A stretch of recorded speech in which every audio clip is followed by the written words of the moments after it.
Yo, what's going on, everyone, and welcome back to another Stormative stream. Yeah, I hope you guys are doing well and that you're excited, just like I am, to put the finishing touches on this wonderful playthrough, because that is indeed what we will be doing. So without further ado, let's jump back in.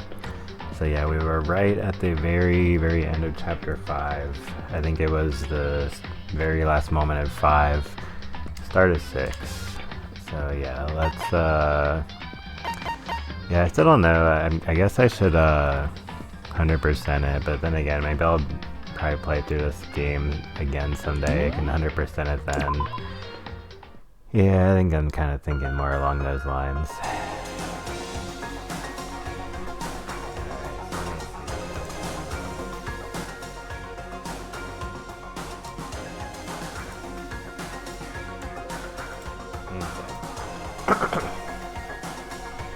The ultimate despair. A group of people who caused the tragedy 1 year ago. The same people put together this killing game and began broadcasting it around the world. The most desperately awful group of people ever. That is the mastermind's true identity. Our enemy has finally been revealed. But right now we have to get out of this horrible place. Figuring out the rest of the story can come after. Yeah, you're right. Oh, well. I thought we already freaking did all this, so apparently not. Kyoko, do you still have that one thing? Monokuma's secret tool that you got from the headmaster's room? Indeed. Of course I do. It's an absolutely vital part of ensnaring the mastermind. I would never part with it. And it could open any door in the school, right? That's right. We should be able to use it on that door, right? Oh, nice. I was gonna say, I thought I talked to her for like an hour at the end of the previous installments.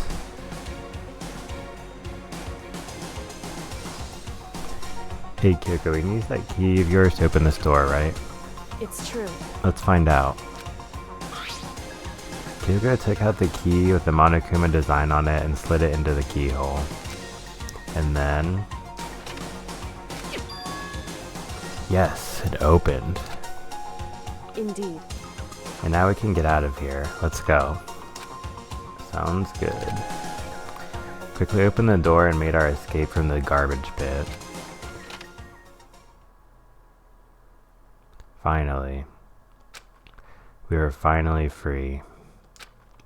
But there wasn't even time to take a breath of relief, because the real fight had just begun.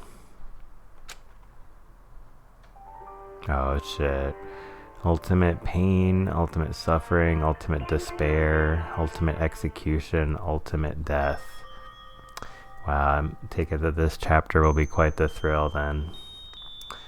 After leaving the garbage pit, we found ourselves in a tunnel extending straight up like a chimney. Man, I feel like if one of our classmates commits another murder, it's gonna be like nobody left. There's a metal ladder leading up into the tunnel.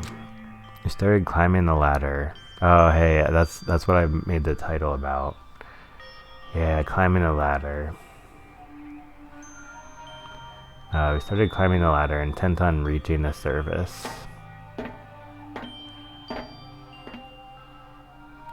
The ladder was impossibly long. I couldn't even see where it ended. I climbed into darkness. The passage was so dark and cramped, couldn't even see my own feet beneath me. I had no idea we were so far down. Hey. Don't lose your footing. If you slip, I won't be able to catch you.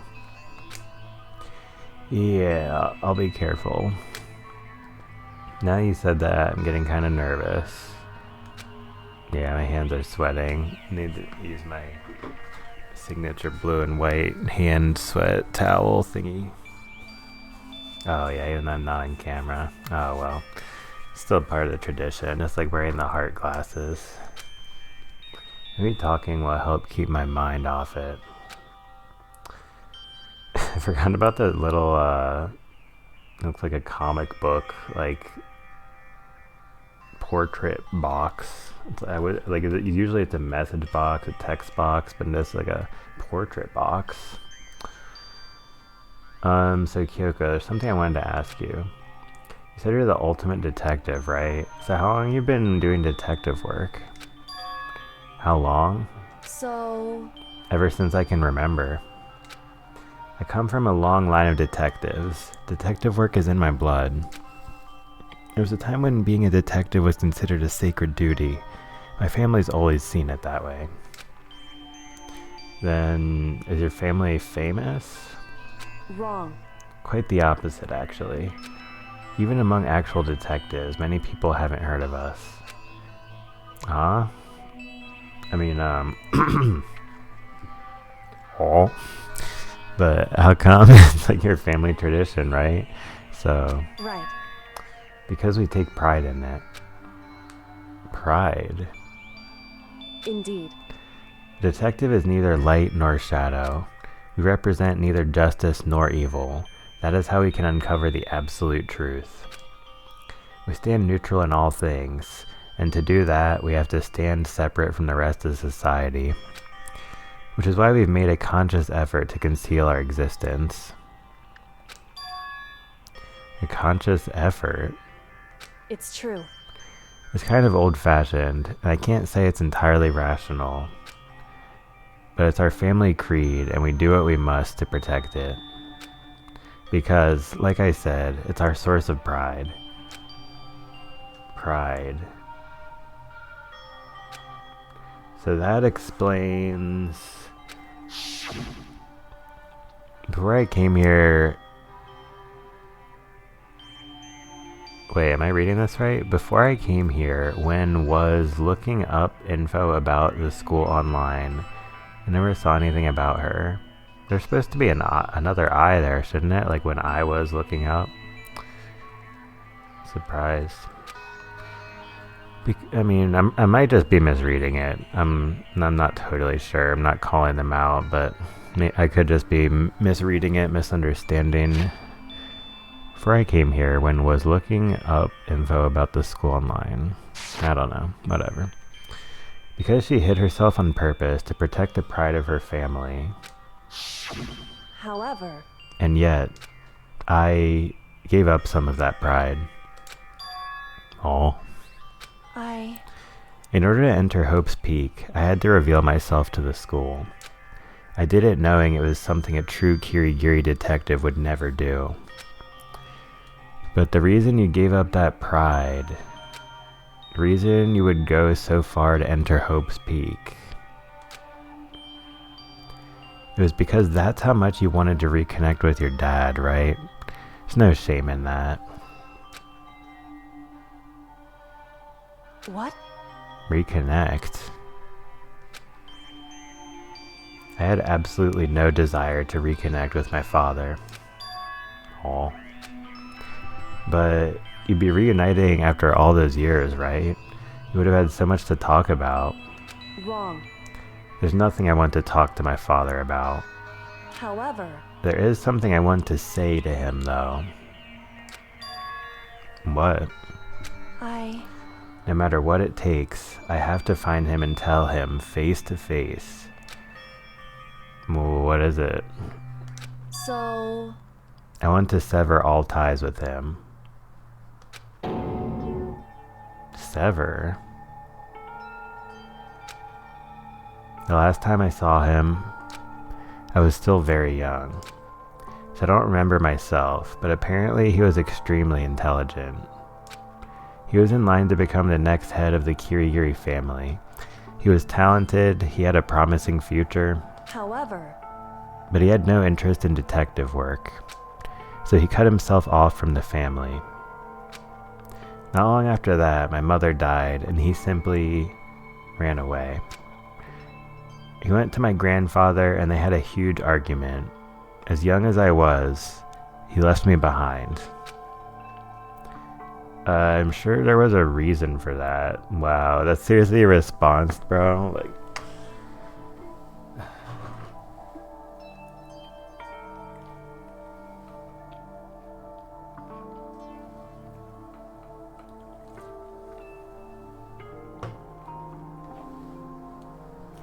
yeah, I mean, there's a reason for everything. That's how anything happens, is by having a reason. That's such like an empty, like, statement. It's such a bad time to say it.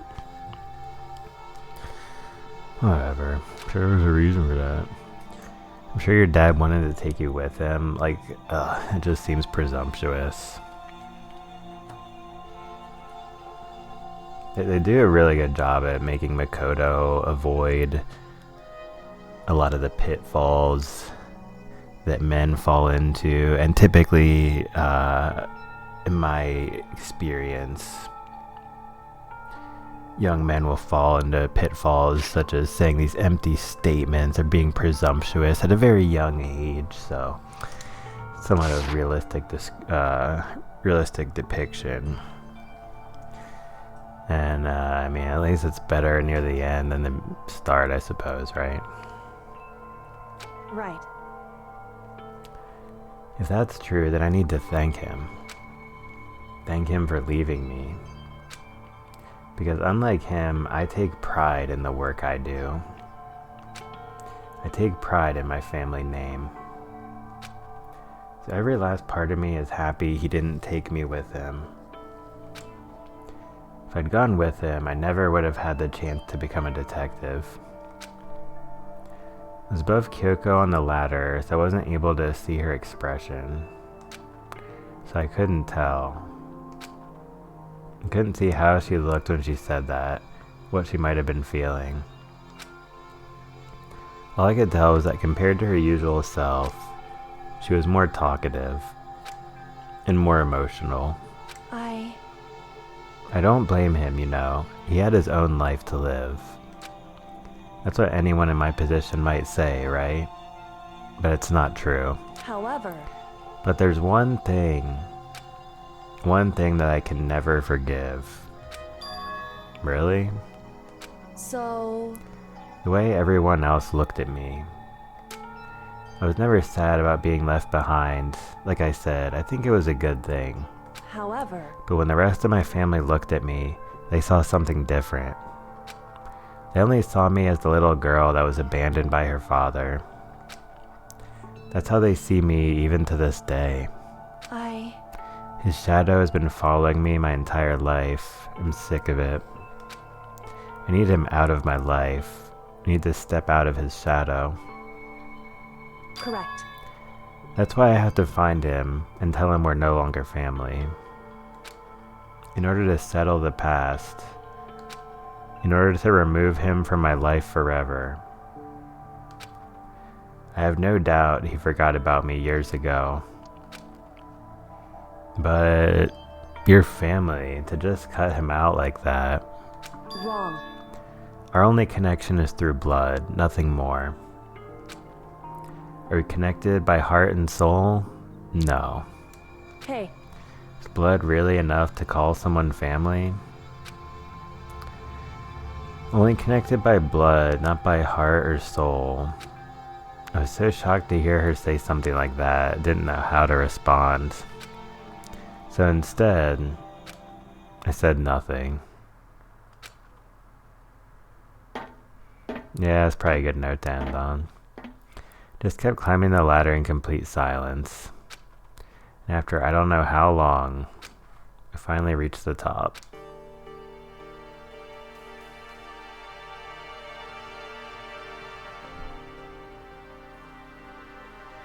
Looks like this is it. Indeed. On the other side of this door, Hope's Peak is waiting for us. We're back. That's right. Remember that hatch on the ground near the trash room? I'm fairly certain that's where it will come out. I unlocked it earlier, so it should open without much trouble. Well, here goes nothing. I reach my right hand up and push against the hatch. Hatch opened with ease, and so... here we are. Looks like we're back. But I can't believe how long that ladder was. I'm exhausted. Can't exactly say we're safe and sound, but at least we're out of there. Now we're back in Hope's Peak Academy.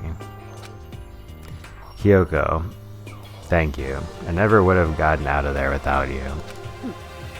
No thanks necessary. I was just returning the favor. Yeah, well, I'll say it thank you anyway. So now what do we do? I'm glad I didn't die, of course, but if the mastermind finds out...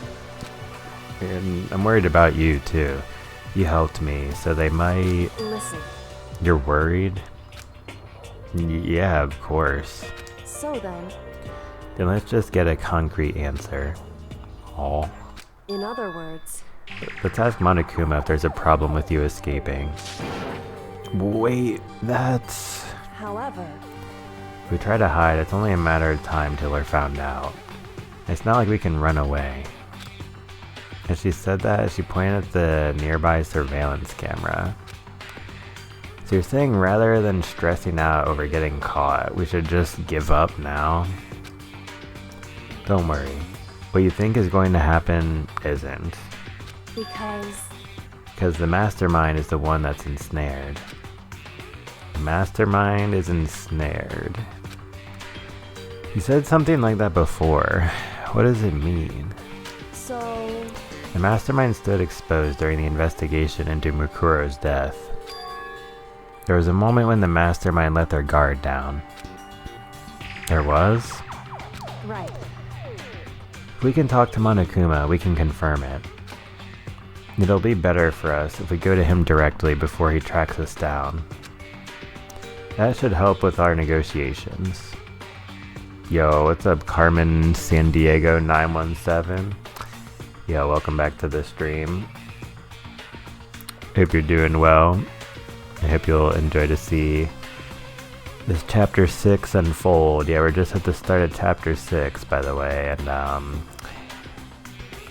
man, yeah, I can't wait to remember what all takes place during this chapter, because I only remember a few of the highlights. But yeah, welcome back, and thanks for tuning in.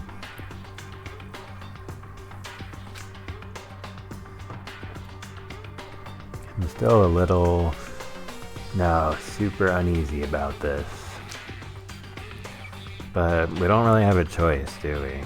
Indeed. Monokuma should be in the gym. Shall we go? Let's get going. Alright, whatever.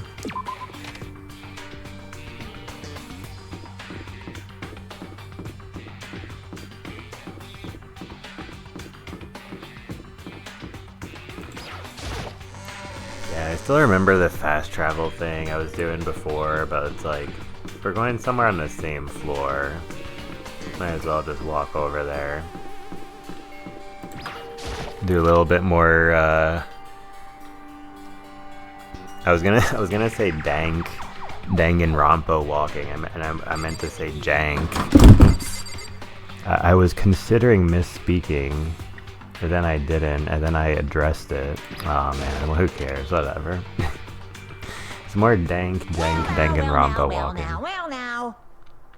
The reward for walking over 10,000 steps. Yeah, I think you told me that, or someone told me that not too long ago. It's pretty cool.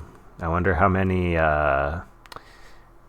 Danganronpa Let's Plays ceremoniously end with the streamer getting that achievement. This feels like crossing the finish line at a marathon, right? Yeah, I don't really care about it, achievements or rewards, honestly, but it is a pretty cool fact that they did that. Probably was more annoying than cool for most people. If I ever 100% this game, I'm gonna do it some other time, because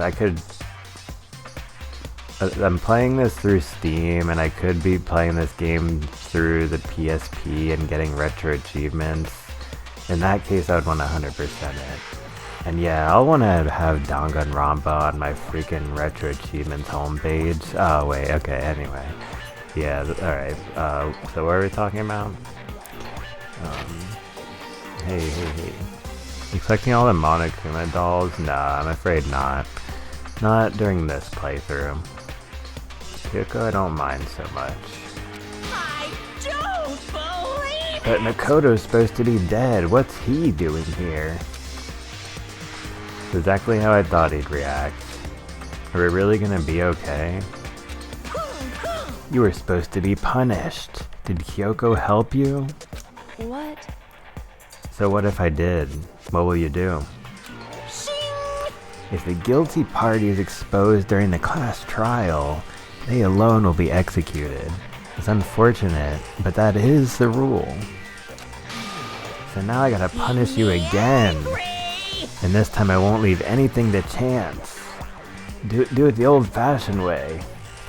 No electronic technology involved, right?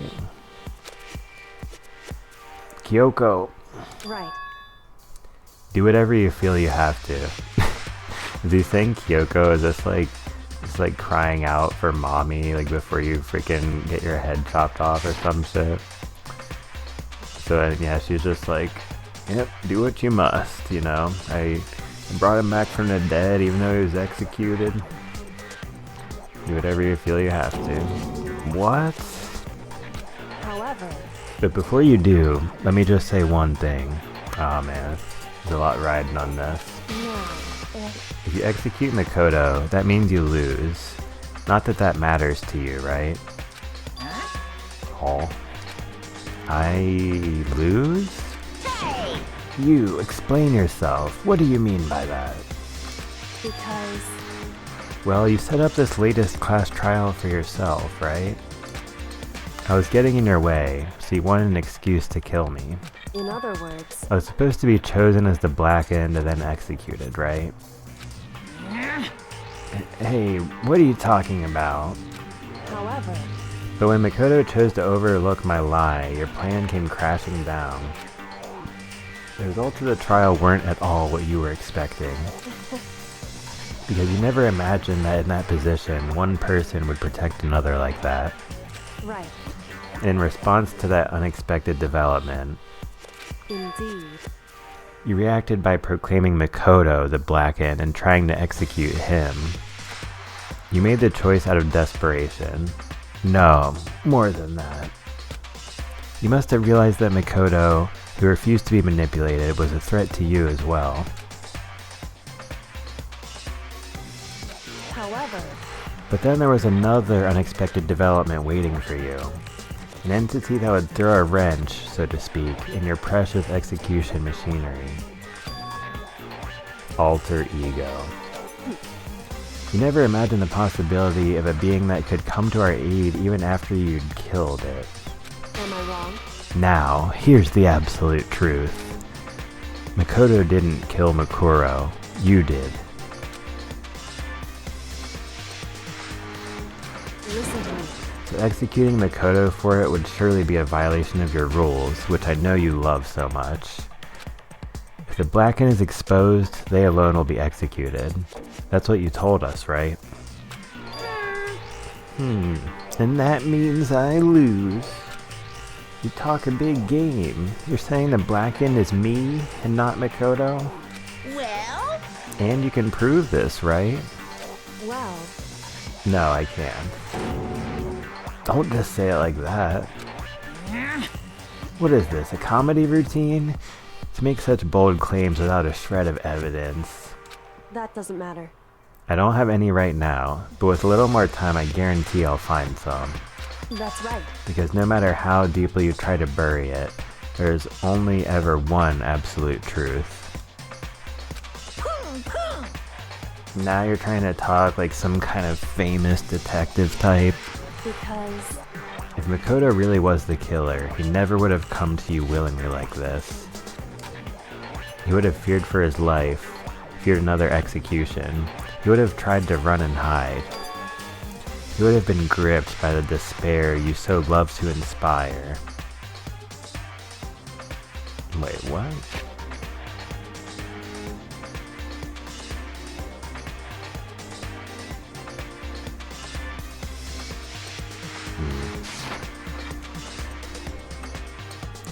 He would have been more gripped by despair if he had killed Mukuro.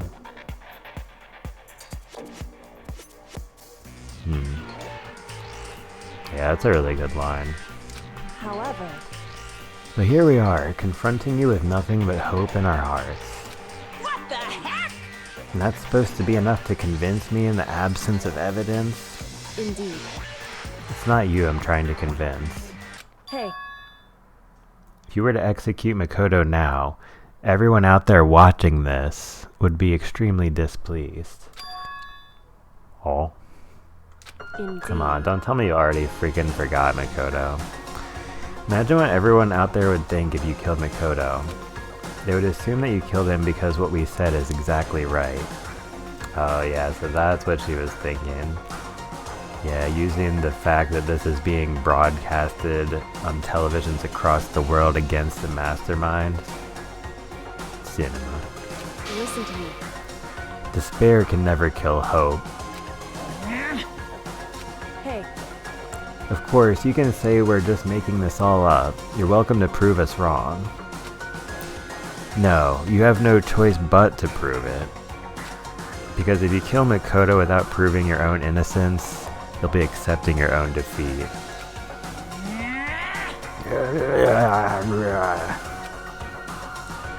If you want to earn our despair fair and square, that's what we have to do.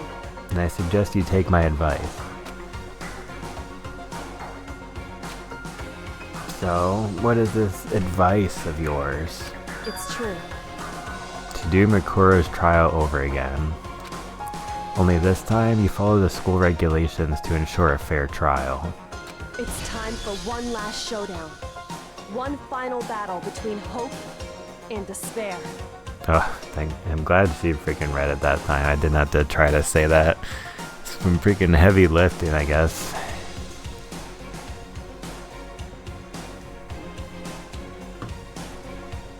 Hey,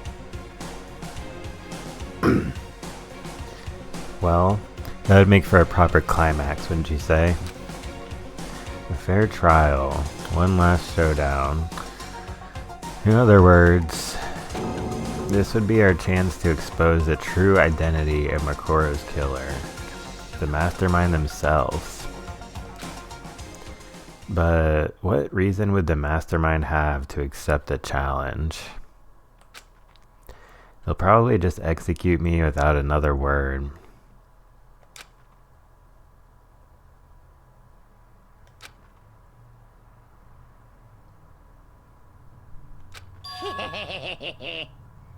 Interesting. Barrett! Very interesting indeed. Berry. Mukuro Ikusaba, the 16th student, beware of her. LOL. One of the funniest parts of the game, honestly, is just when it was in the previous chapter when Kyoko and Makoto are talking, and then she it cuts to the cutscene of Kyoko walking up to Makoto and going like next to his ear and being like, Mukuro Ikusaba, the 16th student. Like, it's so like theatrical and kind of ridiculous, honestly. Yeah, and the line was repeated so many times, but just like her leaning in to tell him is so absurd, because anytime they wanted to have like private or confidential conversation, they went into the changing room of the hot spring. So it's like, okay, this time I'm gonna lean in and whisper in your ear instead for a dramatic effect. And it's like, come on, bro. Like, yeah, you know, obviously there's a few cheesy moments in the game, but that one, like, sometimes it's like, it's so cheesy, but it's like, it's not. So that makes it like more annoying. Whereas if it was just cheesy over the top, like Monokuma Theater, it's like, oh yeah, of course. But What's wrong? anyway, I could just ramble about this game forever, but it's gonna take a while to finish it today, so I'll sometimes curb my commentary. I was getting bored, so I decided to change things up a little. So, time for bear jokes. Now, what you suggested might be plausible. It would certainly make for one honey of a climax. In other words, Does that mean you accept? You guys! If we do things your way, that'll be enough to convince you and the viewers, right? It would cause you unbearable despair, right? Then I'm prepared to agree to your terms. Will your hope win out, or will my despair claim victory? I can barely contain myself! Let's have one final grisly showdown. He agreed. We still have a shot at this. Bear it! But this is the long-awaited climax, right? Just guessing the killer is barely a fitting end. You guys! So for this final face-off, you'll have to unearth all the mysteries that have been buried here. All the mysteries, all the mysteries with Pog. Alright, anyway, I gotta take a short break, guys. So, yeah, quick break, and then we'll resume. Beer.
Alright, what's up guys? So yeah, let's get back into it then, and also shoutouts to all the live viewers. Carmen San Diego, what's up? Yeah, thank you so much for your patience guys. Alright, so yeah, I want to take another break for a while anyway. Got some of the gamer fuel acquired. And so now we're talking about it, right? So this final face-off, you have to unearth all the mysteries that have been buried here. All the mysteries. That's right. Every last mystery that's pawing around the school. You can do that. I can barely contain myself. That'll be enough to qualify as a victory for you. It's true. That's what we've been trying to do all along. Okay, well, good. Then let's bear it all. You can claw your way to the truth of Makura's death and solve the mysteries of this school. You guys! Then you win. But if you can't do all of that, we all face execution, right? I can barely contain my excitement.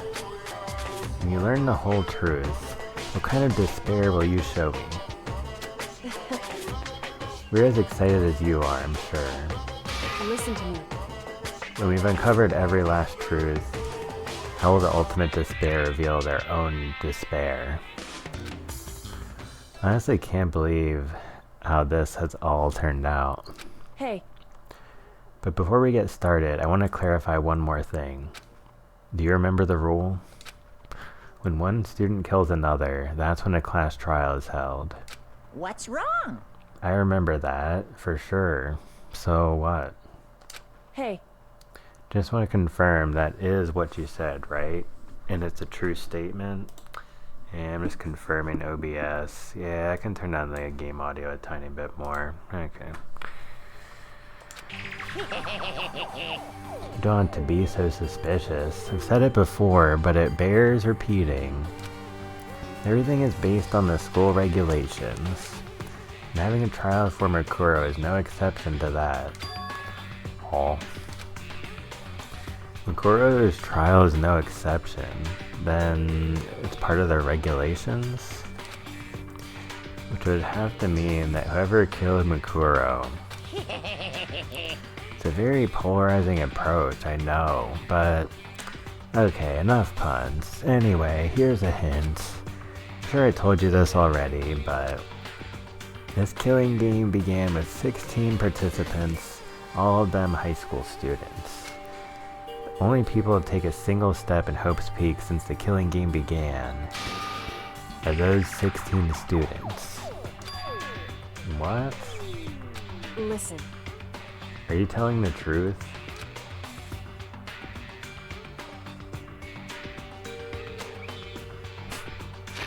Seems a little suspicious, huh? So, the killing game began with 16 participants, all of them high school students. The only people to take a single step in Hope's Peak are those 16 students. So what? Like, what does this mean? Why'd you go quiet all of a sudden? Now I'm really angry. I'm done talking. I got nothing left to say to you. So get lost, would ya? Why so mad? Why so serious? He seems emotionally unstable. Hey! Leave me alone. Get out of here. Yeah, bro's just like me, for real. Okay, I'm going. You really gonna let me go? I don't even care anymore. Y'all gonna get your punishment later anyway. I need to start getting it ready. Super duper extra special punishment, overflowing with despair.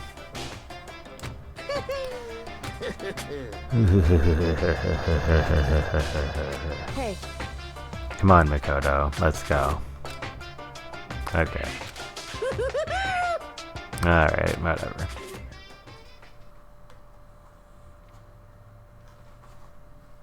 Got the power up. Matcha and almond milk.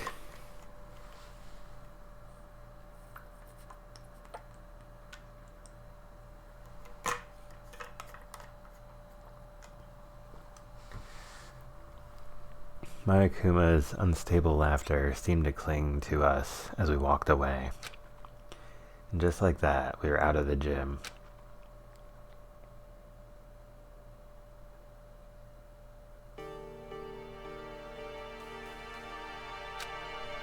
I could hardly believe it, but somehow I ended up not getting executed. I still had my life, and we still had a chance. Overall, things turned out way better than expected. Once again, I was in Kyoko's debt. Kyoko. Thank you. Everything I have right now is because of you. However, Might be a bit much, but okay. Don't thank me just yet. The real battle is still ahead of us. Yeah, true.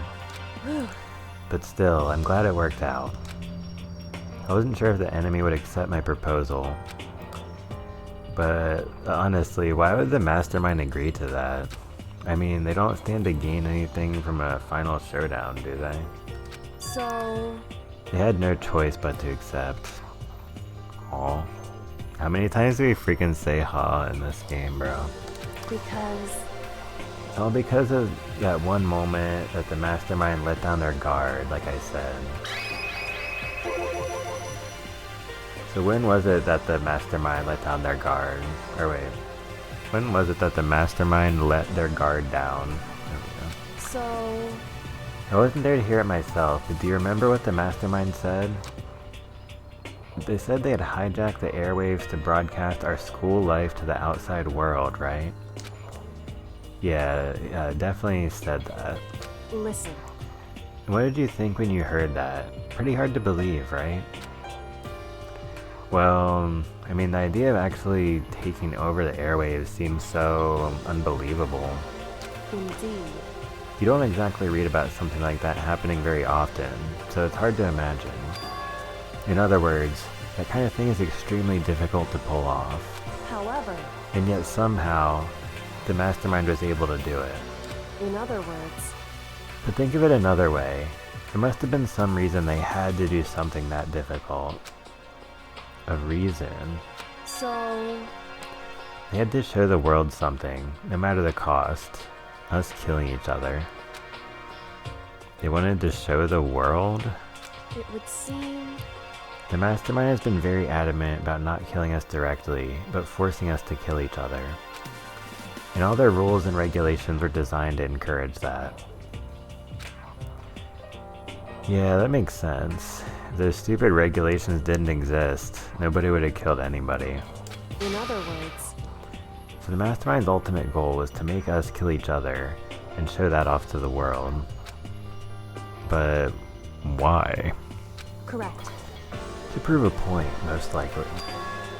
Prove a point? Hey, The outside world has a name for the students of Hope's Peak, right? A certain concept. You're talking about hope, right? that's right.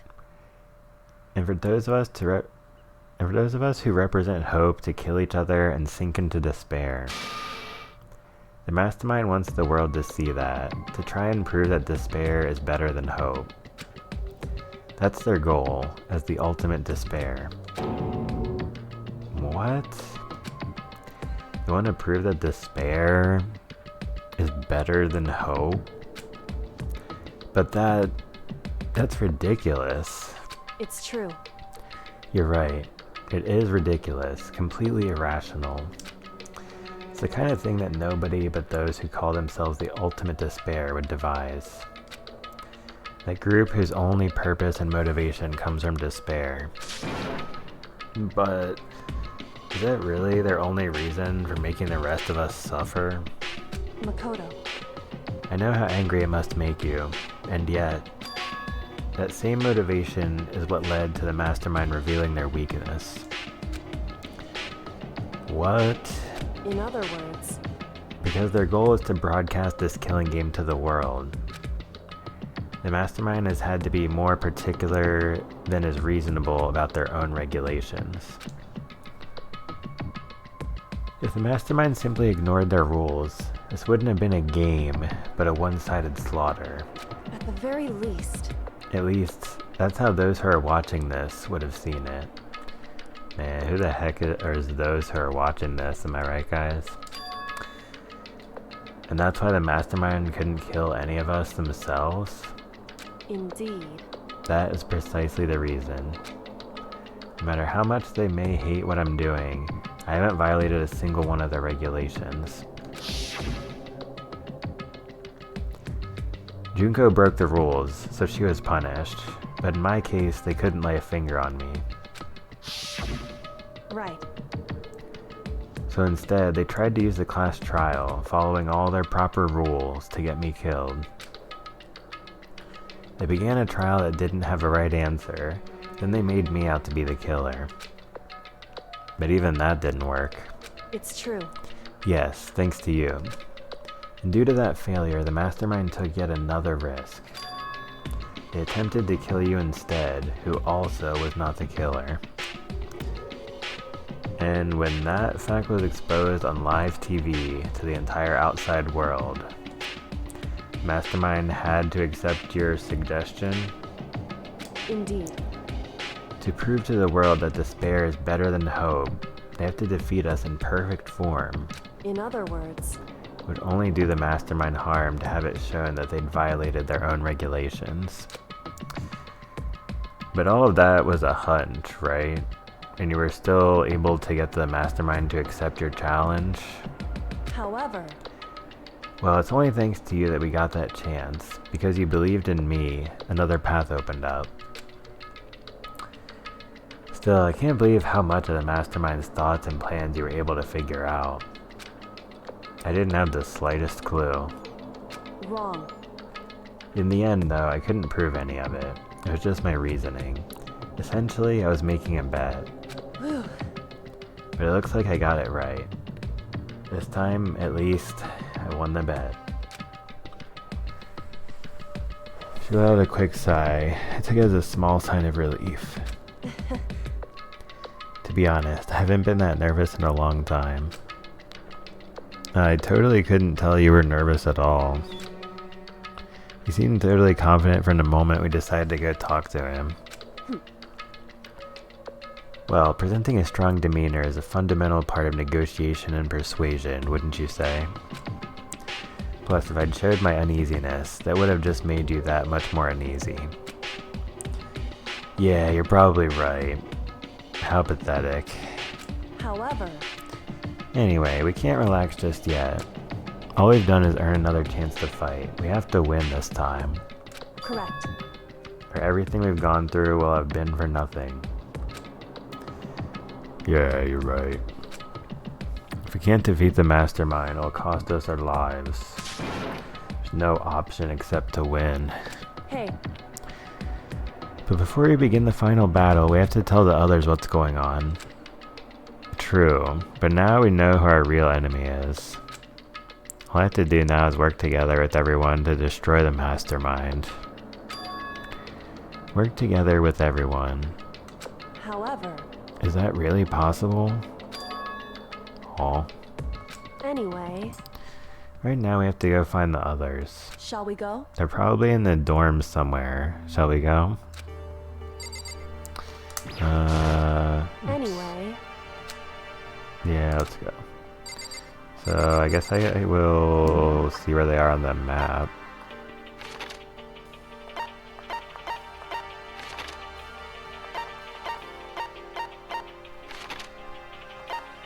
Bro, what?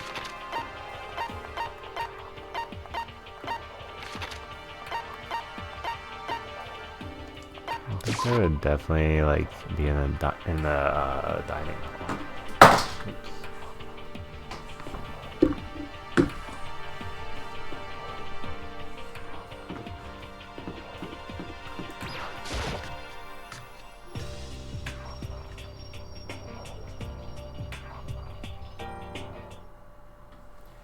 And suddenly we were greeted with...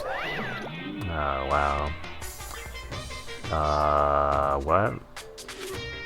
You again. Bro is freaking glitching out. Is he broken? I suppose his emotional instability reached its limit. Yeah, something. Or some. Jeez, what the heck? However, Wonder what that was all about. Couldn't help but let out a sigh of relief. Ah. Is that Makoto? Oh yeah, they don't know I'm alive yet. Rescued from the depths of garbage disposal hell or something. You guys! It is! There's no two ways about it. That's Makoto. you survived? Jeez, you're like a stubborn little cockroach, you know that? I'm just asking to make sure, but you're not a ghost, right? Everyone was there, all my friends who had struggled together and survived. As soon as I saw their faces, I couldn't help myself. I started to tear up. What? Wait, what's that smell? What the heck? Yeah, man, that seriously stinks. It's Makoto. He smells like a wet dog. Get away. Shoo. And in a flash, my tears dried up. Oh, thanks, guys. Yo! Makoto, what was it like hanging out in the spirit world? I didn't go to the spirit world. You know? Did you get to talk to her? Who? Miss Cleo. No, I didn't talk to her. I mean, I didn't go to the spirit world. I mean, who the heck is Miss Cleo? Cleopatra? I still can't believe you survived. Yeah, me either. Do you realize why it is you escaped execution? It was alter ego. He saved my life. That's right. Not too many people can say they had their lives saved by a computer program. I imagine it was a learning experience for you. Yeah, I guess you can say that. So what have you guys been doing while I was gone? Well, we figured that since the trial was over, we'd have access to new places again. And no dice. All the rooms that were locked before are still locked. So there weren't any new areas. And where can we go to find new clues? Ugh, you stink. Are you rotten? I'm telling you. Rotten physically, mentally, every way you can be rotten. Sorry, I was rolling around in garbage for a while. The smell is so smelly. Okay. She seems happy for some reason. Makoto. No time to indulge in an extended happy reunion. We need to explain to everyone what happened with Monokuma. Yes. Explain? Explain what?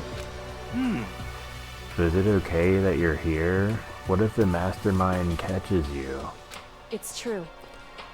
That's related to what I have to tell you all. I need to tell you all about the last class trial.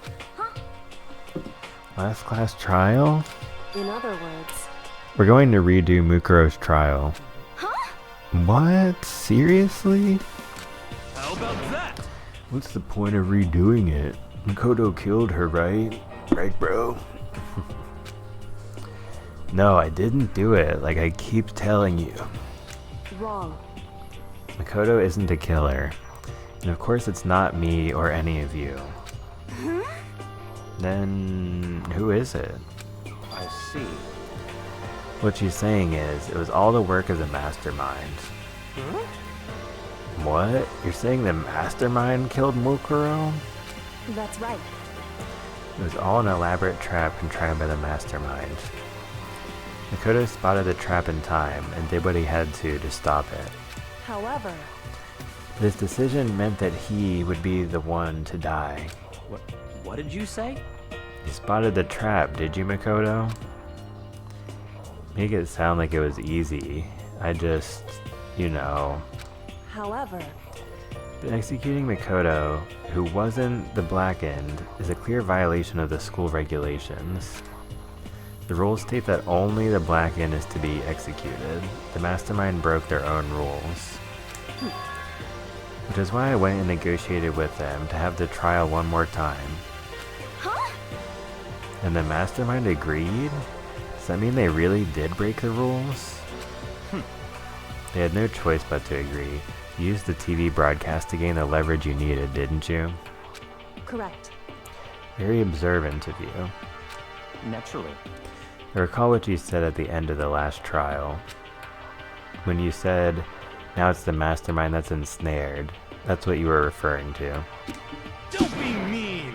Hey, I'm totally in the dark here. For anyone who doesn't understand, you can ask Kyoko to explain it again. Later.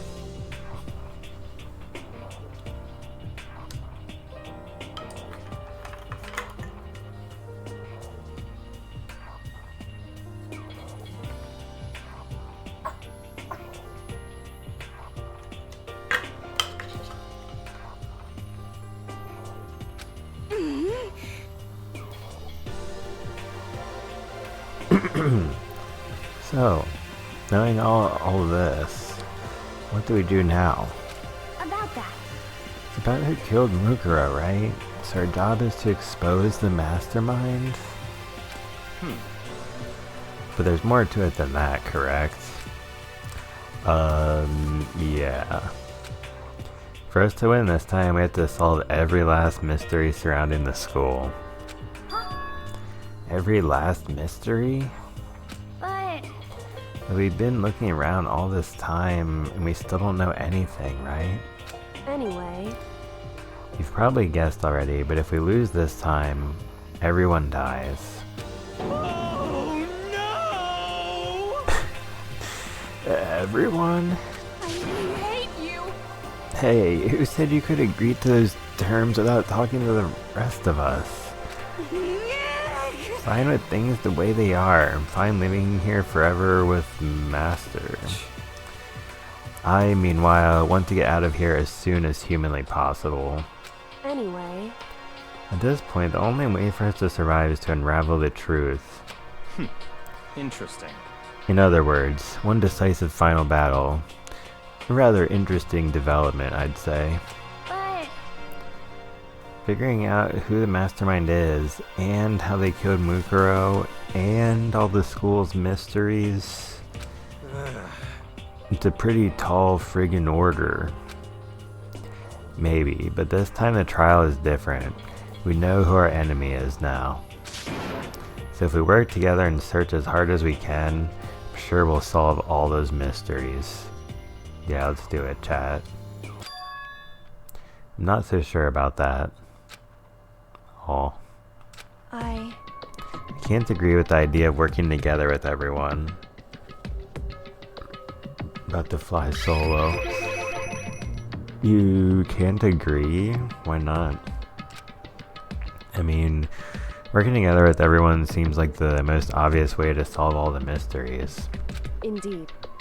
That's what I thought too, at first. Until Monokuma gave us that little hint of his. Hint? A very polarizing approach, I know, but okay, enough puns. Anyway, here's a hint. I'm sure I told you this already, but this killing game began with 16 participants, all of them high school students. And the only people to take a single step in Hope's Peak since the killing game began are those 16 students. I see. Monokuma said that, did he? And Kyoko's opinion is perfectly reasonable. Huh? But why? So, in other words, If the mastermind really is the one who killed Mukuro, as Kyoko says, then the mastermind would have had to set foot in this school, right? Monokuma could probably murder Mukuro, but there's no way he could have disguised the scene like that. in other words, But according to Monokuma, the only people who have set foot in Hope's Peak are the 16 students who have been taking part in the killing game. Then the mastermind is...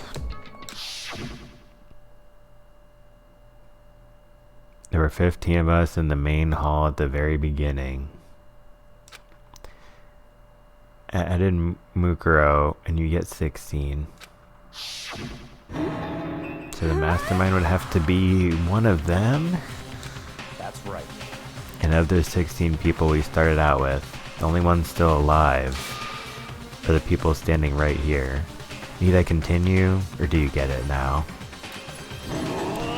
You're saying the mastermind is one of us? One of us. One of us. No way! You can't be serious.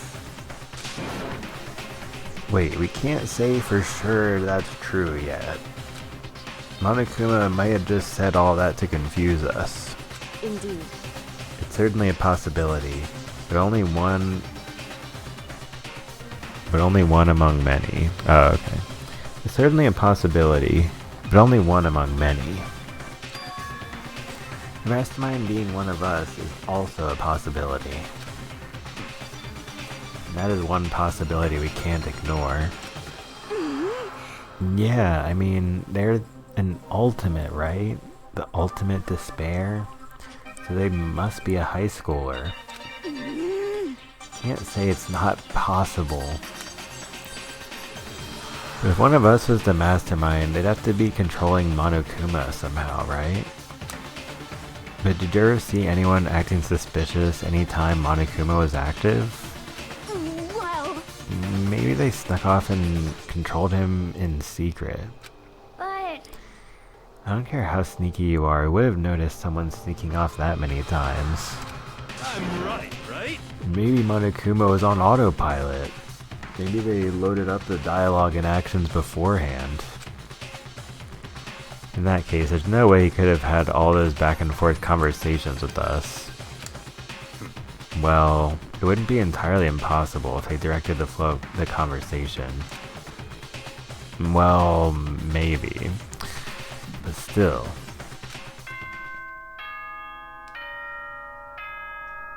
Bro, wait, what the heck?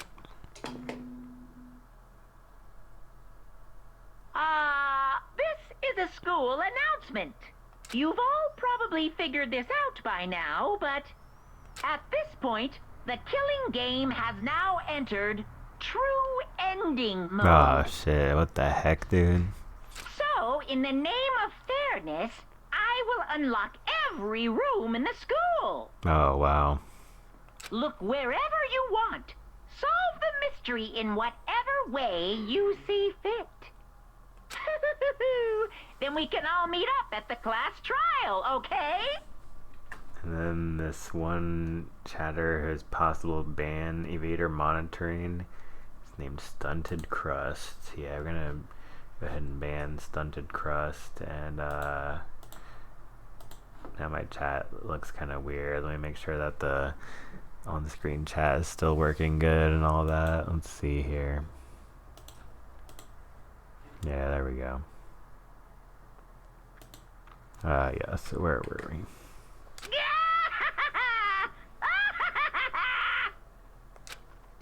Nice.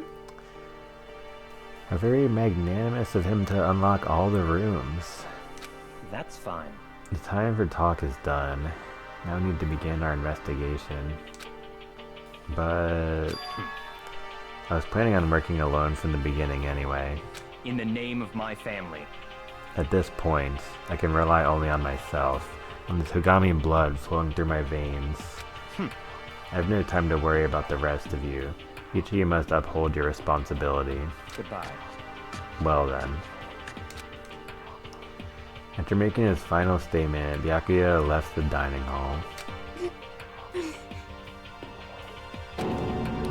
He didn't take me with him. Hey. Do you blame him?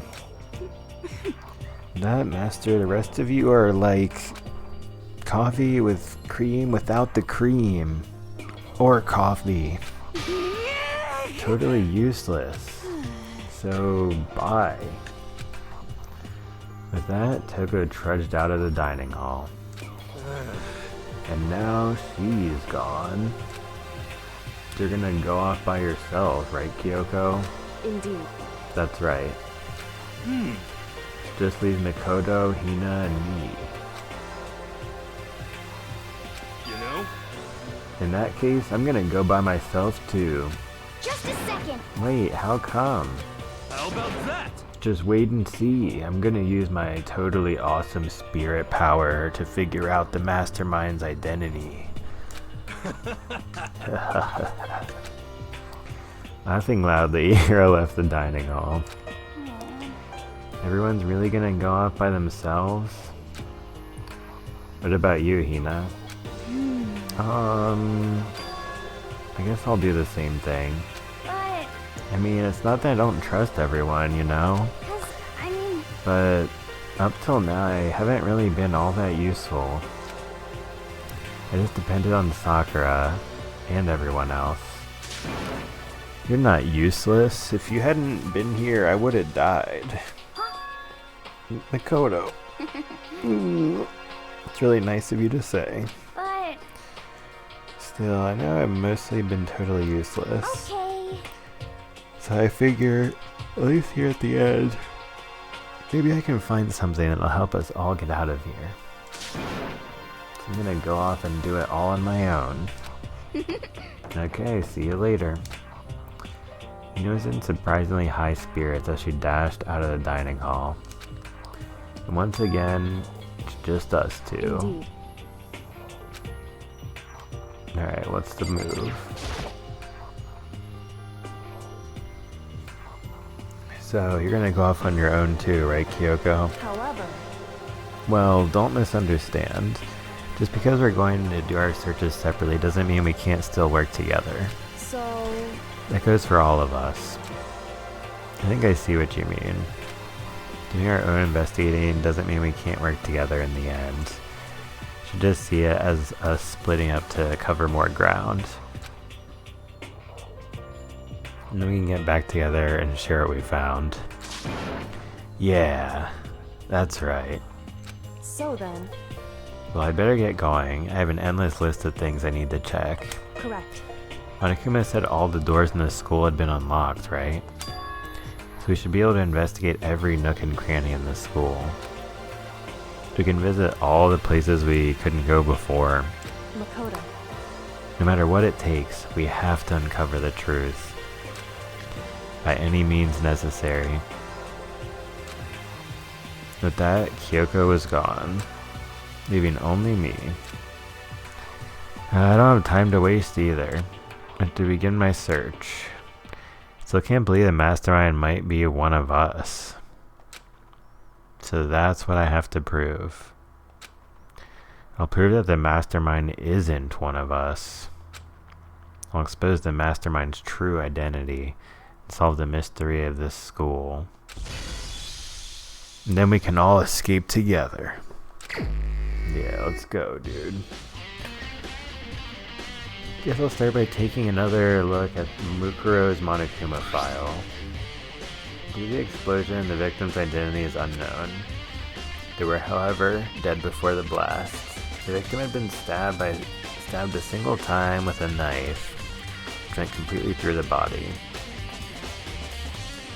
It had also been struck in the head with an object about as thick as a metal pipe. The body was covered with other wounds, but these were at least several days old. Once we find out who killed Mukuro Ikusaba, then we'll know who the mastermind is. So, where should I start my investigation to figure out who killed her?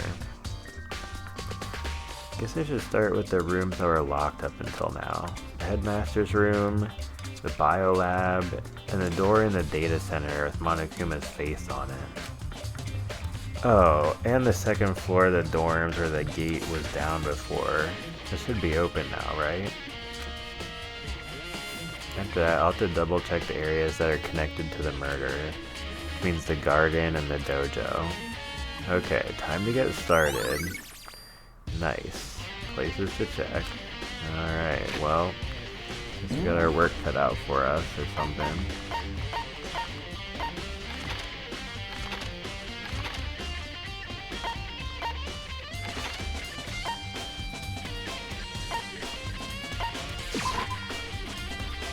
Alright, let's go check this one out.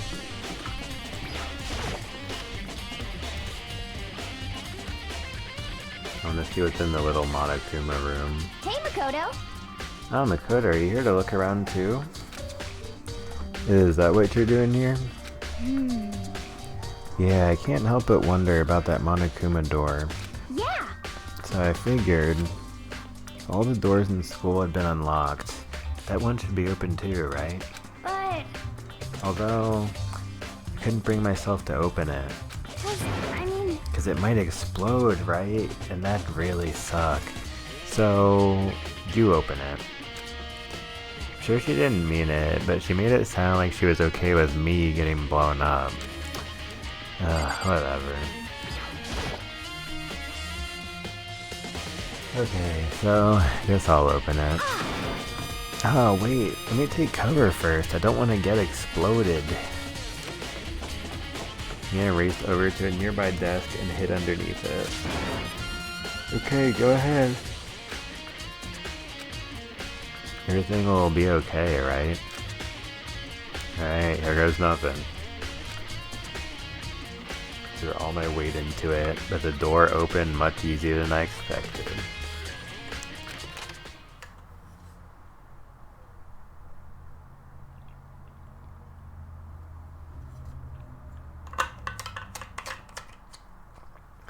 There was no explosion, thankfully. My first impression was, whoa, this place is totally sci-fi. Yeah, I was kind of thinking the same thing.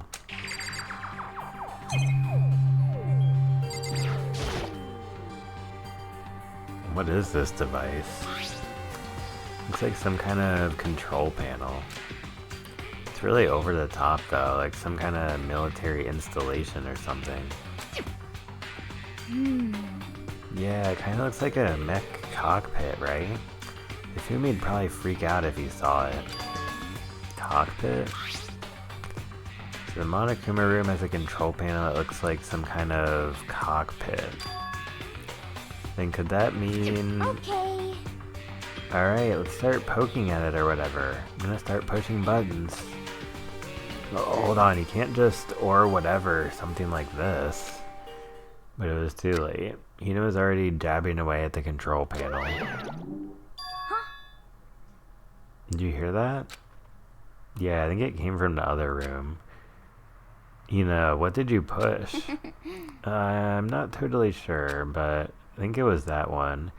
Button that says Data Center. Data Center? Took a good look at the control panel. I saw a bunch of buttons, each with the name of a room next to it. Just like Hina said, there was one labeled Data Center. That must be the one she pushed. But the Data Center...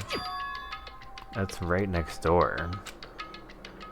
The room we were just in, that's where the strange noise came from. Probably better go check it out. Yeah. Yes, please. I'm kind of scared out of my mind right now, so I'll just cheer you on from over here. Oops.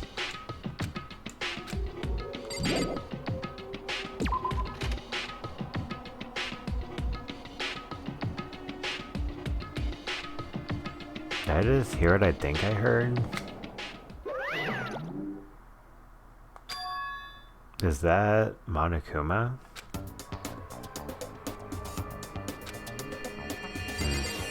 Yeah, I guess he's not in the mood for talking.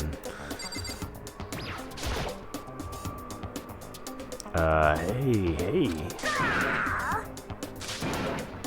Grar, give me all your donuts. Is that you, Hina? What?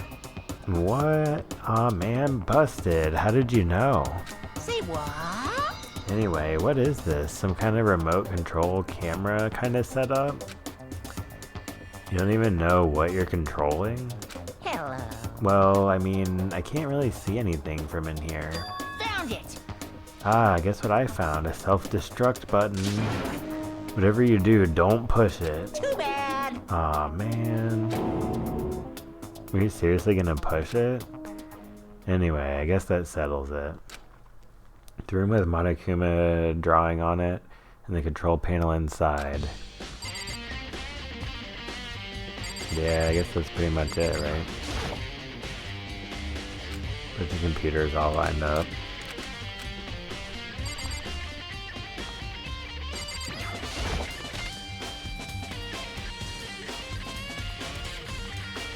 Oh, yeah. I thought you already left for a second.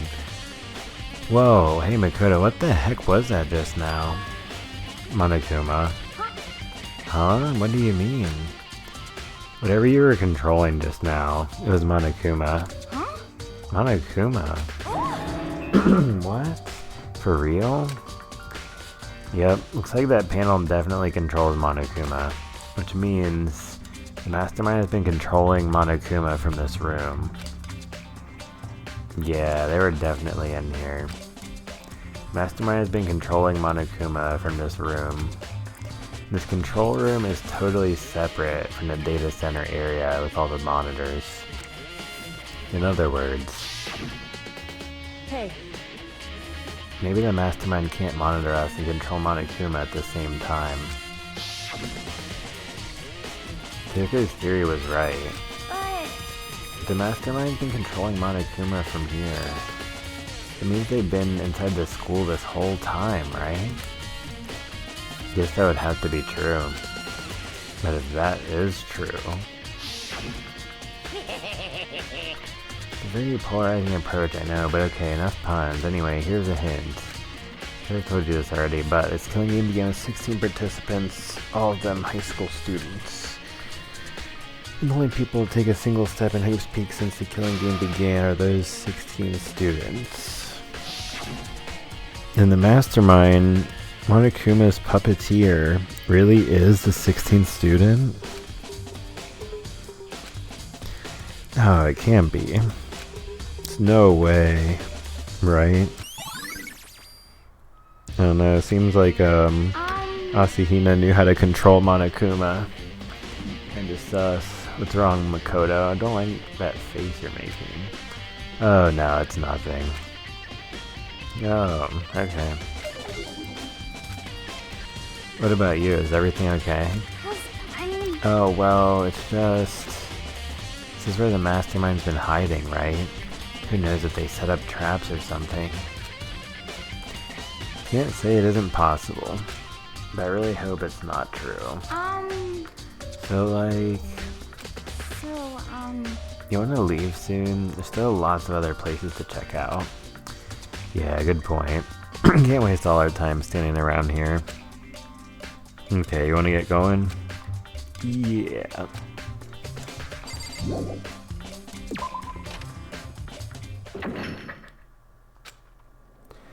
As soon as the door to the data center was closed, I heard a strange sound. What was that? Oh, the door. It just locked on its own. What? Hinge out to grab the doorknob. You're right, it's locked. But why? Of course it's locked, because the data center is now restricted. Monokuma? just a second. Hey, no fair. You can't just go around restricting whatever you feel like. Hey, It's for your benefit. Because if that room stays open, I won't be able to move around. Imagine how depressed everyone would get if the school mascot just up and stopped moving. Then that room, Yep. as you may have guessed, that's where my controls are. So right now you're being operated by someone in that room. Yes, indeed. Correctamundo. You're a liar. But that doesn't make any sense. We were just in there and we didn't see anyone. Oh, you didn't, did you? You sure you were as thorough as you could have been? Did you happen to check a certain suspicious hatch? No way. The hatch on the floor? Too bad, that was your one big chance and you blew it. Too bad. Of course, the hatch can't be opened from the outside anyway, so whatever. Now then, this room is officially restricted, so no more investigating. We'll be relying on you guys to tell the others. Hoo hoo hoo, peace.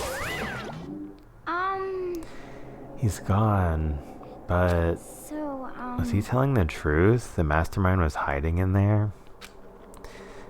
In fact, if you think back to when we got locked out of the control room, that proves it for sure. Huh? Then, when I said we should leave, well, the hatch couldn't be opened from the outside anyway, right?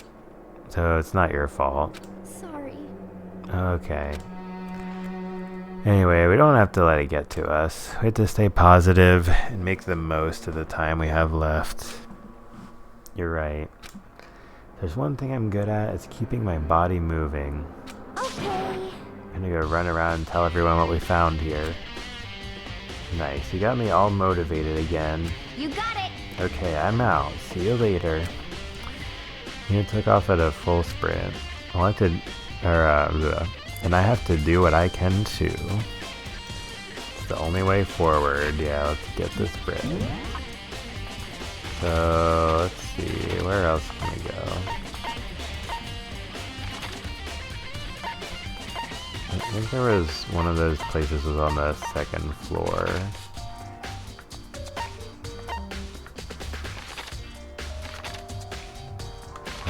Yeah, we'll save the 5th floor for last.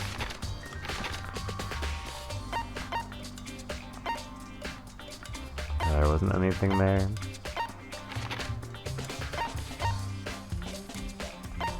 Yeah, I guess they are mostly on the top floor. Am I supposed to go back in the data center? No, I don't think they'll let me because they freaking locked the door. Yeah, we can go in here though. Headmaster. This has gotta be important, right?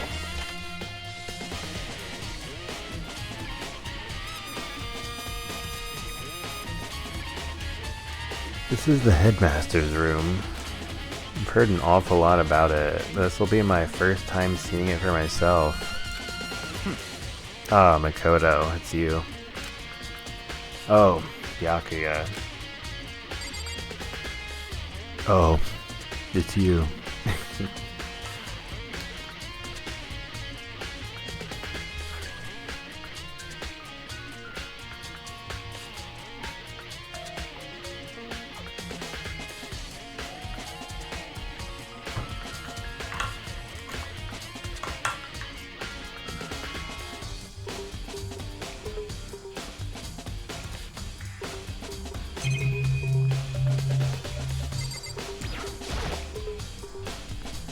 There are trophies and even a shield in the display case.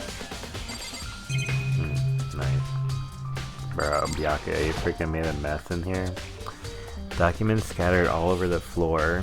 Somehow that makes me feel anxious.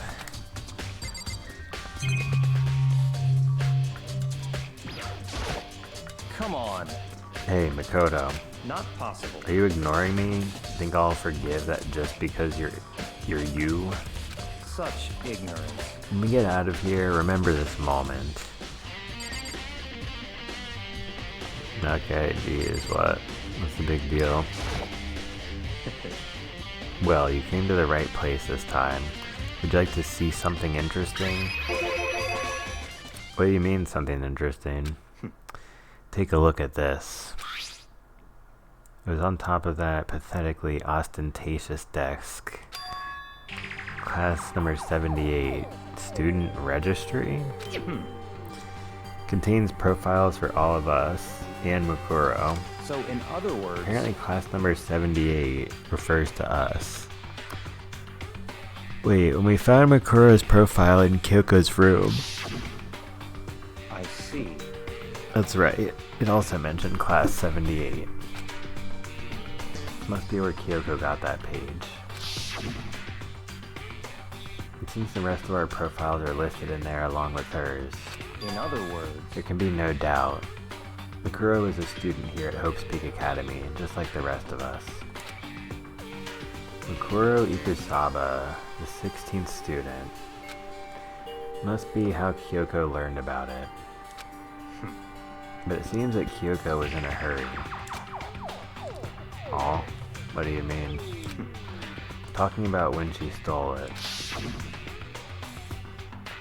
Uneven tearing, the way the paper had been crumpled, she must have been in a hurry. Well, since she snuck in to get it, I'm sure she wanted to get out as fast as possible. But what's your point?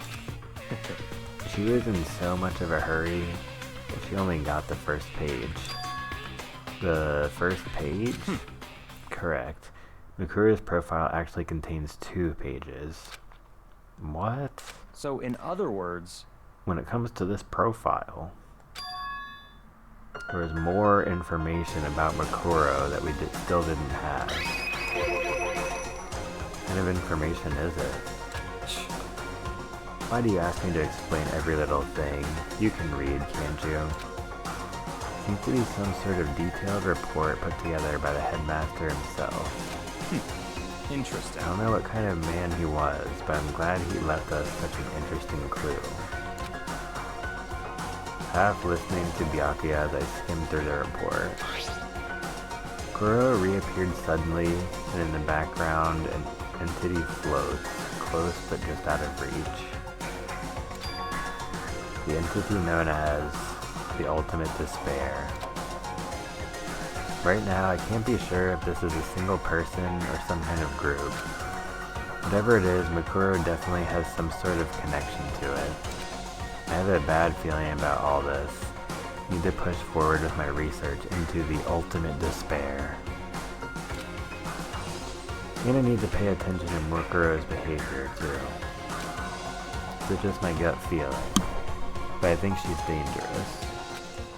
Despite the countless battles she must have gone through as a member of Fenrir.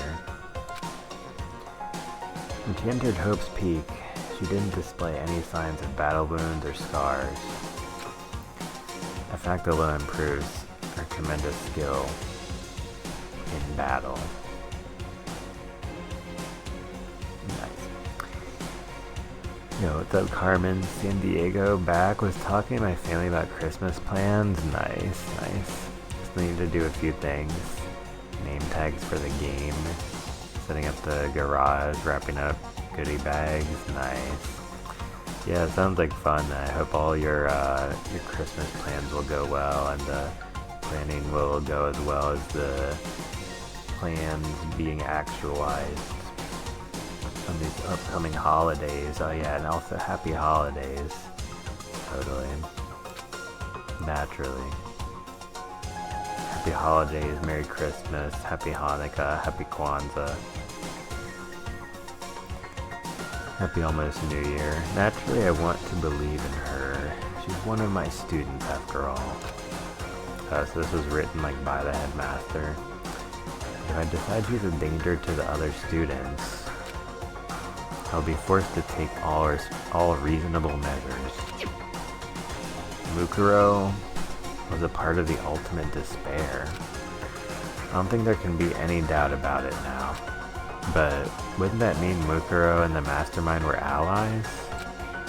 So why would they kill Mukuro? Hey, thanks. Same to you and yours. Yeah, I appreciate it. Yeah, we got some pretty cool Christmas plans coming up and all that, so I'm really looking forward to it as well. Yeah, I appreciate it. Plus, even the headmasters seem to be afraid of what Mukuro is capable of. Yeah, just look at those red and green curtains. So festive, like on the Happy Holidays vibe. I would have had to take her completely by surprise to kill her like that. Or maybe it means the Mastermind is even stronger than Mukuro was. So, a Mastermind who is one of our students, who's extremely strong. Oh, come on, there's There's no way it can be Sakura, right, guys? What? No, yeah. I was so stressed out. I became kind of distressed there for a moment. It's like, what's wrong, Makoto? Oh, That's fine. I seem to be lost in thought. I should probably point out one other thing. There's another important bit of information within the file that you should note. That I was thinking, Sakura, say it ain't so. Whoa, whoa. Yeah, I guess it would seem like a possibility if there wasn't the part where she was fighting Monokuma. I guess maybe that's partially why that was a thing too. Well, what is it? Did you notice the picture in there? A picture of a girl perhaps you've never seen before? The girl who seems to be included as part of our class 78. This would be enough for you to figure out who the girl is.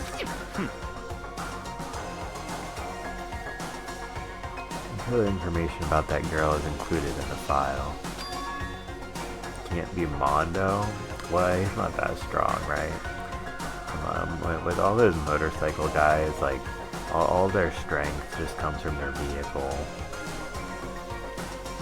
There's nothing from their muscles. But yeah, what if they brought back somebody like Mondo? And it's like, yeah, this character from the start of the game, who everybody forgot about, didn't actually die and was the mastermind. Like, yeah, that would be something else. 5'7" inches, 97 pounds. Even list her vitals. What? Those aren't her freaking vitals. Who cares about that? Well, what do you think? What do I think? What are you asking me? Like, if she has a nice body? Come on, man. Like, what? Are you freaking turning into Monokuma? It's disgusting. Stop talking. You hopeless idiot. What I'm trying to tell you is maybe you'll want to keep that in mind for later. Maybe you'll make your way back to the corpse and maybe you'll think, oh, could that mean... Wait, is he trying to say... There's a chance the body isn't actually Meguro? Is that what he's saying? Personally, what I'm thinking seems all but impossible, but it wouldn't hurt to confirm, right? It's all clear now. That's all I was trying to say. What you do with that information is your business. So, back to being Byakuya's errand boy. Yeah, whatever. Oh, and one last thing. It's a bit of advice for me to use. I suggest you pay attention. Advice for me? Wow, I'm so deeply touched. Seem to be getting along with Kyoko quite well. It's not that we're getting along, she's just done a lot to help me. Well, don't put too much faith in her. Aw. In other words, The cost of that faith might be more than you can afford. What are you saying? Just what I think. Call it a hunch. A hunch. But my hunches tend to be proven right. The advice is free this time. Take it or don't, as you will. I'll keep it in mind. Thanks.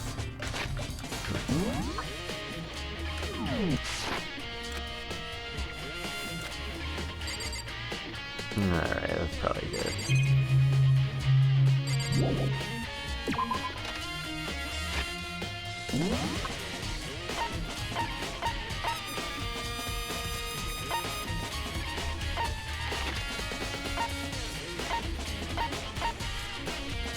Let's go in here first. Oh yeah, I kind of remember what it looks like in here, but I forget what are we gonna learn about. Raw. Damn, that fits raw. This room has a very distinct vibe. Well, here I am in the biolab. It's so cold. It's like abnormally cold. It's like I'm in a giant refrigerator. Seriously, why is it so cold? Yeah, this is what it's like when you live too close to the North or South Pole. Some kind of weird machine or something built into the wall. On the left side is a bunch of glowing blue lights. On the other side,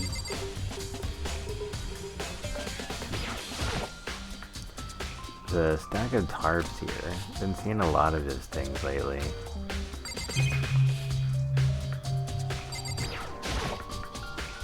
Ah, so cold. Why is it so cold in here? It's the first thing I need to figure out.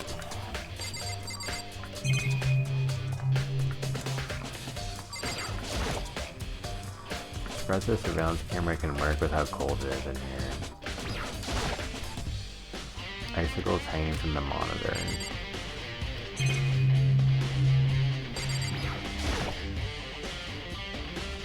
There's 7 of them not lit up, huh? Some kind of weird machine or something built into the wall. Seen something like this before. Ah, that's it. Seen this kind of thing in horror movies and stuff. It's a fridge for storing dead bodies. Does that mean this biolab is actually a morgue?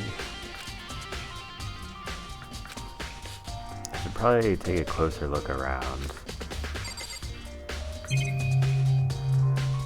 What, didn't I already check everything?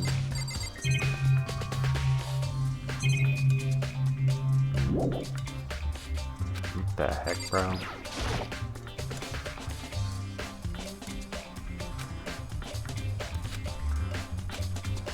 One's on the left. Oh, okay.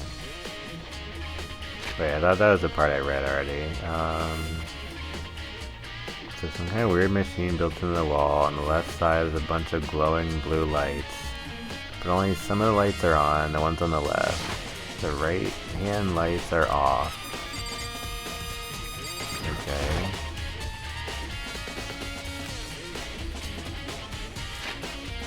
Some of those fridges they put dead bodies in. I see them on crime shows and stuff. Does that mean everyone who's died they're all in this little room? Bro, what? Do we just keep going back and forth here or what?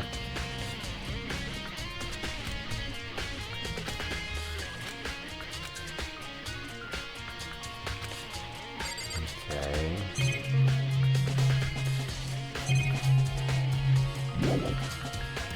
Bro, what the heck?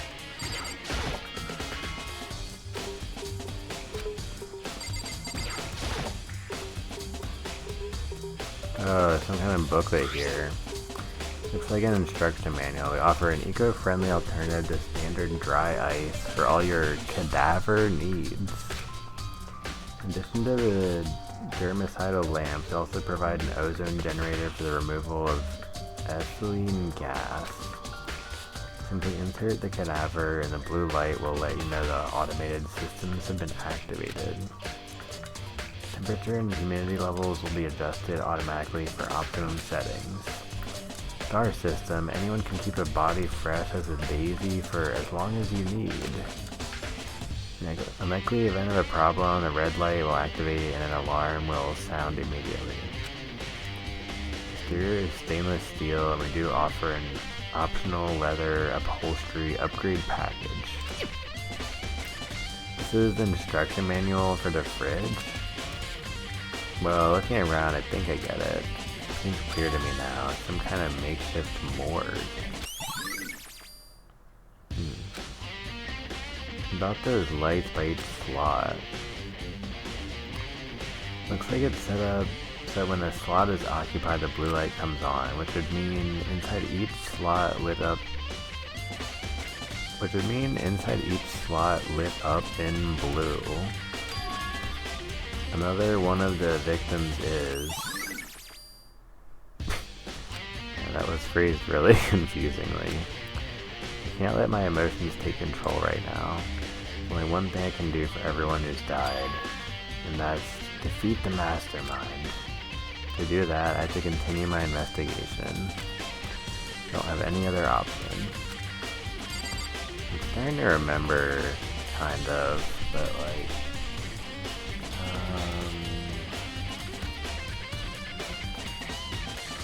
yeah, there's so many details.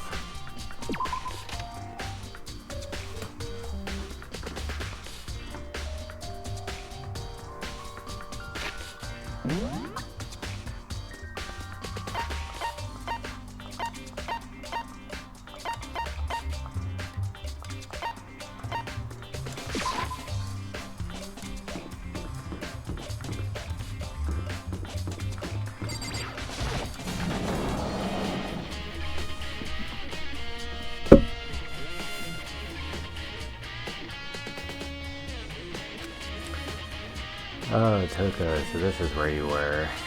What do you want? Am I so disgusting you want me out of your sight? No, that's not it at all. I just thought maybe you'd found a clue. Well, I haven't. I didn't find anything. Not one single clue. Figured since this place was related to the case, it would have to have something, right? There wasn't anything out of the ordinary here. Give it back. Give me back my precious time. Calm down, Toko. What's your problem? Don't tell me to calm down. Have any idea what I'm going through right now? Everyone finds out. They're gonna call me useless, good for nothing. Nobody's gonna say that. Master will. I'm not sure I can disagree with that. Don't want that. I'm sick of always being looked down on. I don't want anyone except me. Well, I don't think there are any clues here, so maybe I'm gonna get going. Yeah, good luck with that.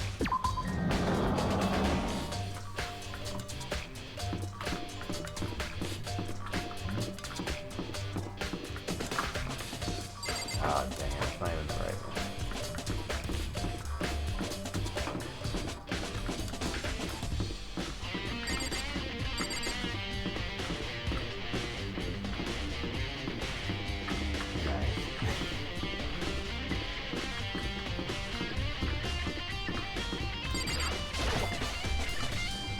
Yeah, that was some sick platforming.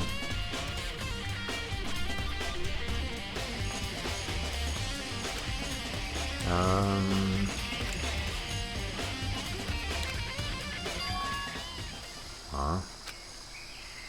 It's gone. Trying to make me sick? Nah, I just had to show off my sick moves real quick. I'm gonna, pretty soon, I'm gonna feel really nostalgic for the Danganronpa. Danganronpa. Man, that's what they should name Danganronpa 5, but anyway. Mukura's body. Oh my god. The dead body that was violently stabbed and burned and had a huge pile of blood has disappeared. And now the crime scene is completely clean. This is gonna make me sick. It's not here. What the hell? What the hell is?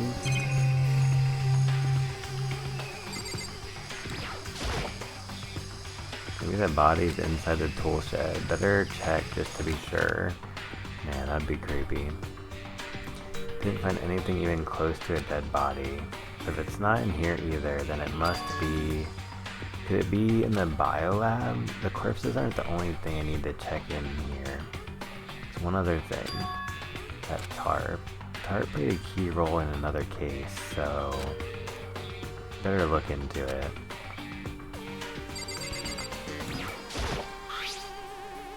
Killer used the tarp to keep the sprinklers from getting the body wet.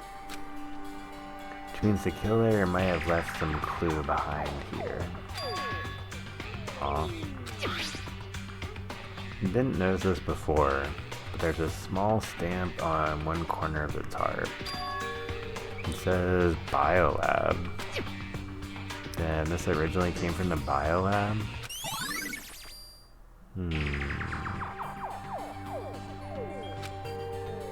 Interesting.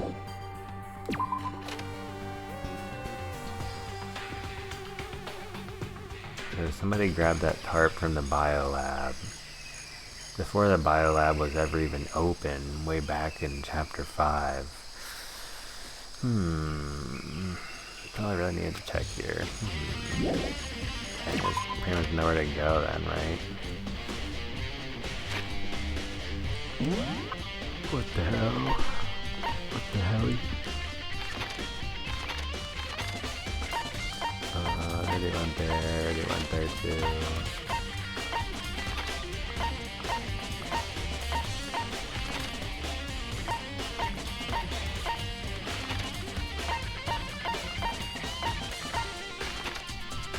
No, no, I'm supposed to go tell Byakuya the body's gone or something.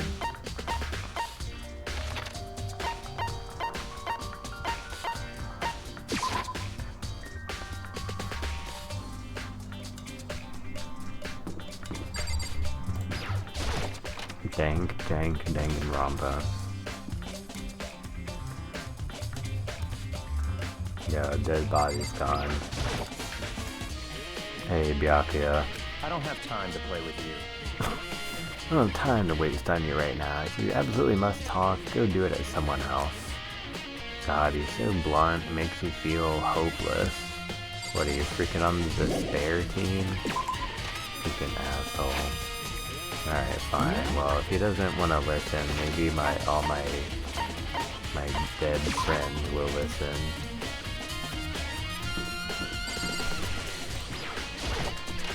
Or something. Man, it seems like Kyoko's territory. I'm surprised he's not here. Yeah, okay.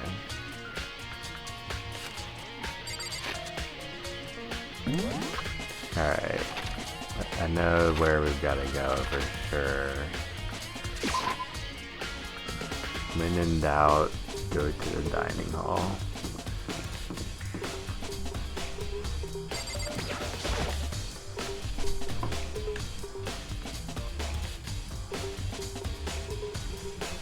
Oh shoot, seriously? Oh man, alright, let's check that piece of paper, I guess.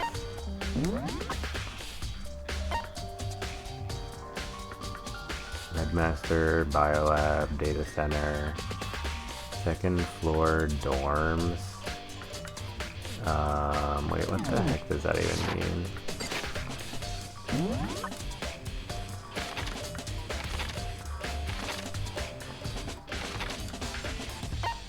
Second floor dorms.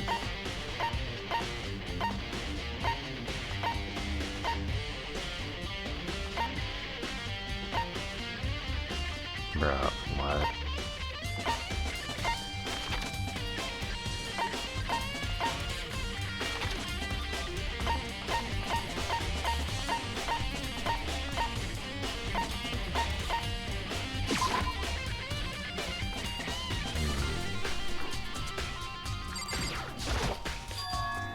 Oh, okay. Yeah, this is what it is.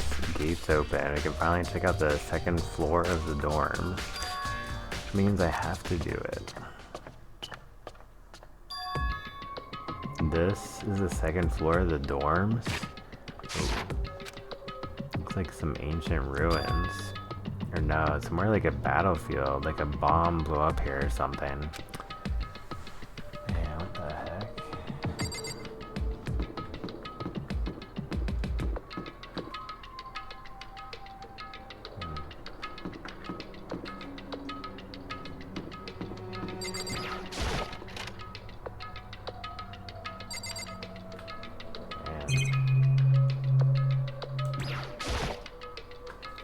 Bed is completely torn apart.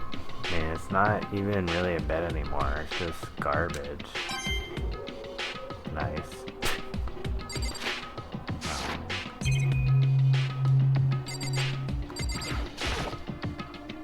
Opened the door just a crack, glanced inside, immediately closed it again. There wasn't even a hint of a bathroom, just a big pile of rubble. Okay.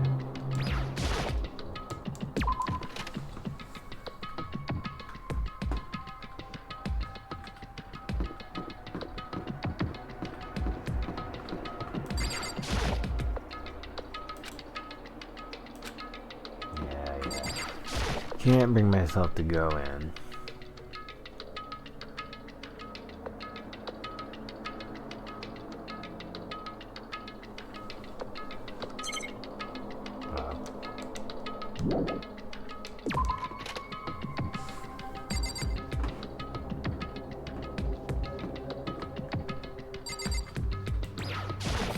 The heck is that? A giraffe in a locker? The room is filled with lockers. Must have been for the Hope's Peak students who came before us. Class before ours must have used these lockers. Gotta check them all. I wonder if I could open this locker. The card reader installed on the door. Must be how you get the locker open. After all, it's pretty similar to the card readers from the locker rooms on the second floor of the school. You have to use your e-handbook to open those up. So does that mean... Well, let's just give it a try. So I got my e-handbook and ran it across the card reader. And then... no luck. Maybe only the locker's owner can open it, which means none of us can do it.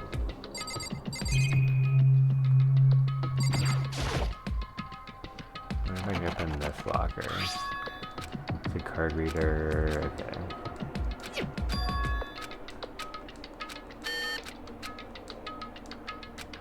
Yeah, I guess it's gonna be the kind of the same result. Metal plate mounted to the locker. I guess there's no way to get it open.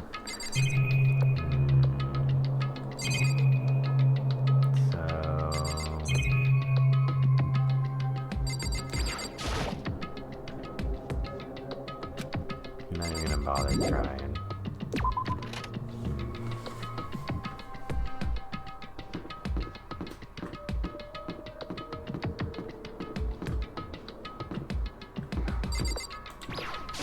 Now, what kind of room do I have here?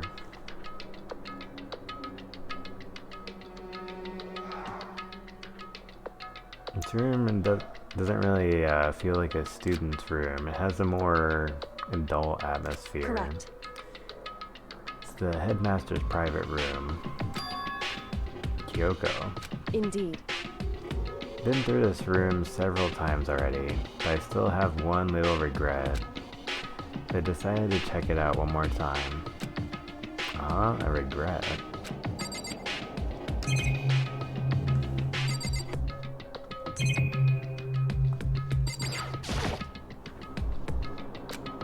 Kyoko looks almost meek right now.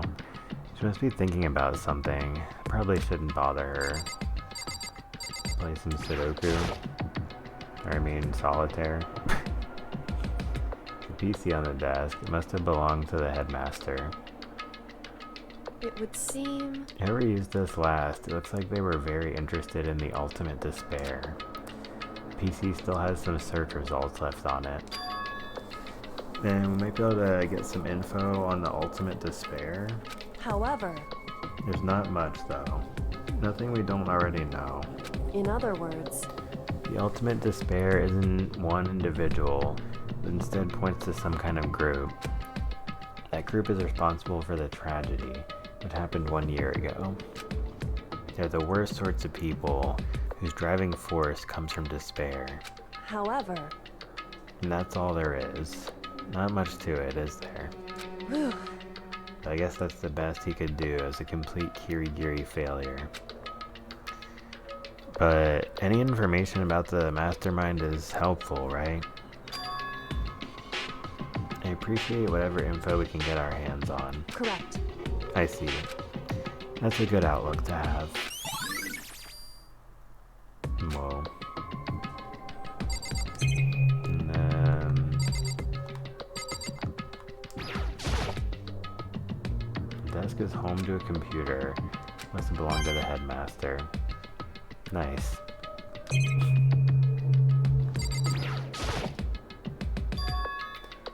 There's a strange gap in the wall. Is this some kind of design mistake or construction defect or something? So... There's a gap here, but not just any normal gap. I can feel a breeze coming out. A breeze? Indeed. There's likely an open space on the other side of this wall. Open space? Does that mean... You mean like a hidden room? I think I might know how to open it. Now to open it, did you figure out some kind of trick or something? Indeed. A very easy trick, yes. So easy I'm not sure you can even call it a trick. I saw a program on that PC that I think controls it. Enter the right password and the door should open right up. However... but I don't have a clue what the password might be. All we know is it's probably made up of letters and or numbers. We can't really go from there. You're right, it's not nearly enough to go on. It's true. I looked through all his paperwork, all the files on the PC, everything I could think of. Yo, thanks for the first time chat, Kiyotaka Ishimaru. Yo, greetings and salutations to you as well. Thank you for the nice first time chat. And yeah, I super appreciate that. I appreciate you stopping by the stream. I hope you'll enjoy to check this out. And yeah, that's about everything I could think of. But yeah, shoutouts to Kiyotaka and all the live viewers. You can call me Taka. Oh man, are you a character in this game? I bet you're gonna be the mastermind then. For obvious reasons. Nice, nice. Yeah, that's pretty cool. There was one other chatter who's a fan of Taka at some point when I was streaming this, and there's two more of them that I even thought there was existing. No, I'm just kidding, but yeah, that's about everything I could think of or something. I learned more about him than I had any desire to, but nothing that might have been his password. I think of how much time I wasted on this. Jeez. So there's a hidden room she couldn't get into. That's what she meant by regret. I think we can assume that there must be some kind of clue waiting in there. But maybe for her, there's more to it than that. Anyway, if we want to get in there, we need to figure out the password. If Kyoko can't figure it out, no way do I stand a chance. Wait. There might be a chance. So you're saying there's a chance. The password could be something Kyoko wouldn't have thought of, or something she didn't want to think of. For example, what about your name? What? Huh? Oh, sorry. I was just trying to think of what the password might be. I'm sure she hasn't tried it. I mean, it's totally understandable. After the way she talked about her dad, the idea that he would use her name as his password. Knowing how she is, I bet the idea never even occurred to her. Do you mind if I try it, just to be sure? Well? It's not like you need my permission. If you want to try it, try it. Do whatever you want. Okay. K-Y-O-K-O. It would seem... I guess I'll program on the PC that may control the door. Enter the right password and the door should open right up. However... Oh, right. But I don't have a clue what that password might be. I looked through all his paperwork, all the files on the PC, everything I could think of. However...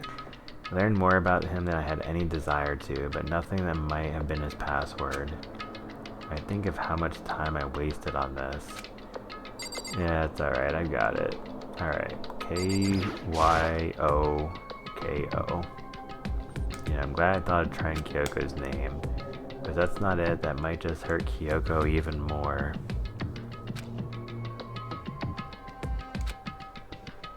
Hey. If you're worried about me, Makoto, don't be. I already know that your guess is wrong. Okay. In that case, here goes nothing. Collected myself, then turned to face the computer monitor. Let me just type the password here. Typed in her full name, K-Y-O-K-O space K-I-R-I-G-I-R-I. My hands are tense, slightly trembling. As I finish typing it in, ding ding ding ding ding.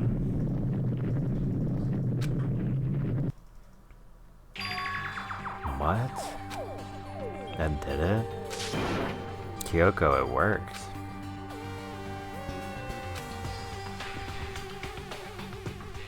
Why?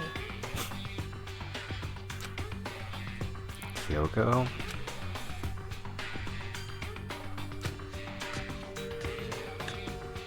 Without looking at me, she disappeared into the hidden room. She looked grim. Kyoko.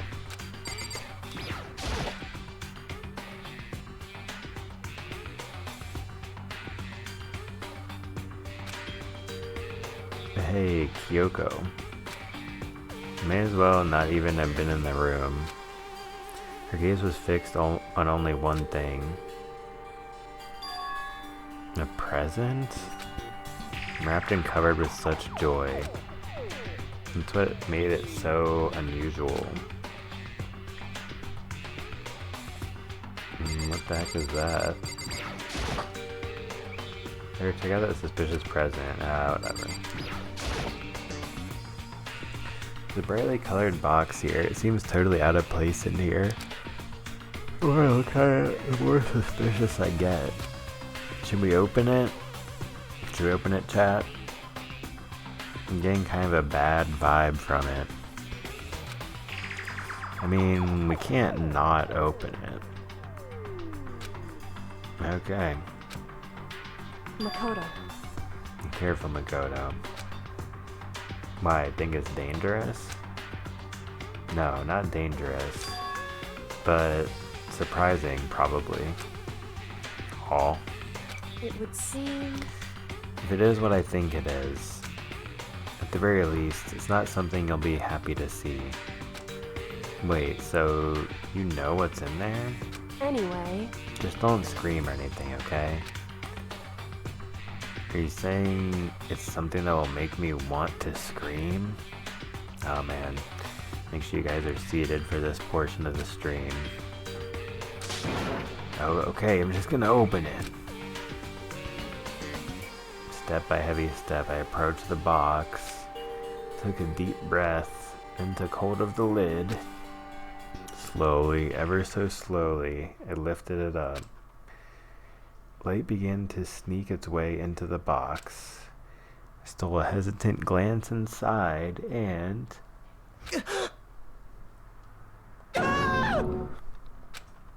Kyoko's advice was no use. It let out a trembling cry. Ah, jeez. What was in the box? It was bones. Human bones. It's the last thing I expected to find in such a bright, joyful box. I mean, who could have possibly imagined? I see. Just as I thought. What?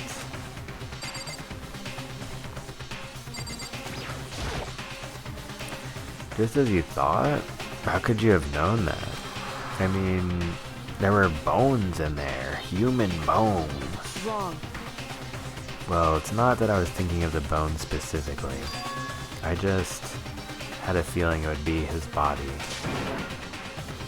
That's pretty much the same thing. Dead guy in a box? My father. Aw. What about him? Correct. What you found in the box,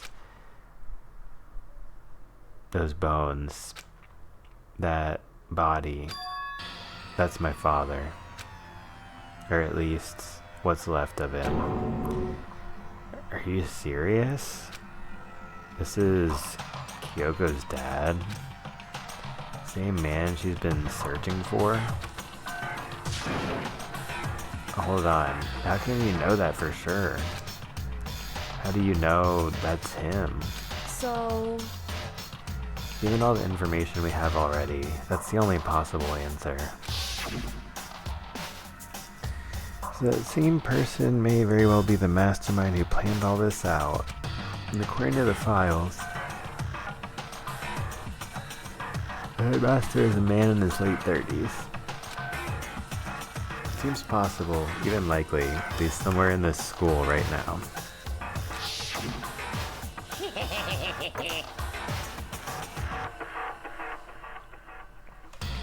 Pretty polarizing approach, I know, but okay, enough puns. Anyway, here's a hint. I'm sure I told you this already like 4 times today, but this killing game began with 16 participants, all of them high school students.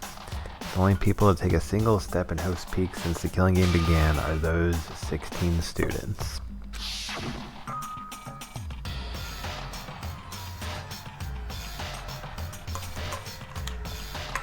Alter Ego said that the headmaster was probably here in the school. But the only ones who were alive at the start of the killing game were us 16 students.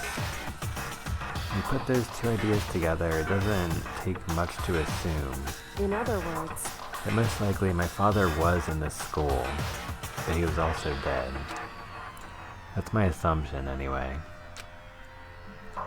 As Kyoko explained her analysis, she was completely calm. No, she wasn't calm. She was only trying to seem calm.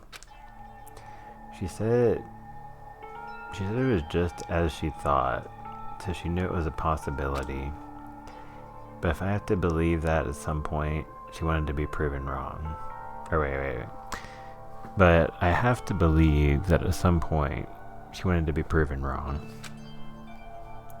Which is why she never looked in the box herself, even though she had plenty of chances. I know Kyoko said she wanted to see her father so she could cut off all ties.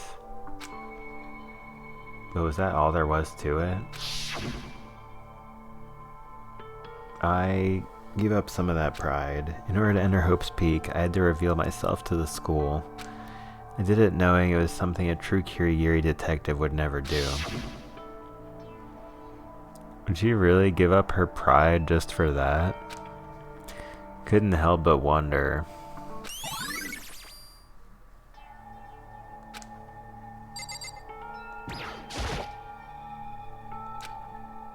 I feel like I shouldn't make pointless small talk right now.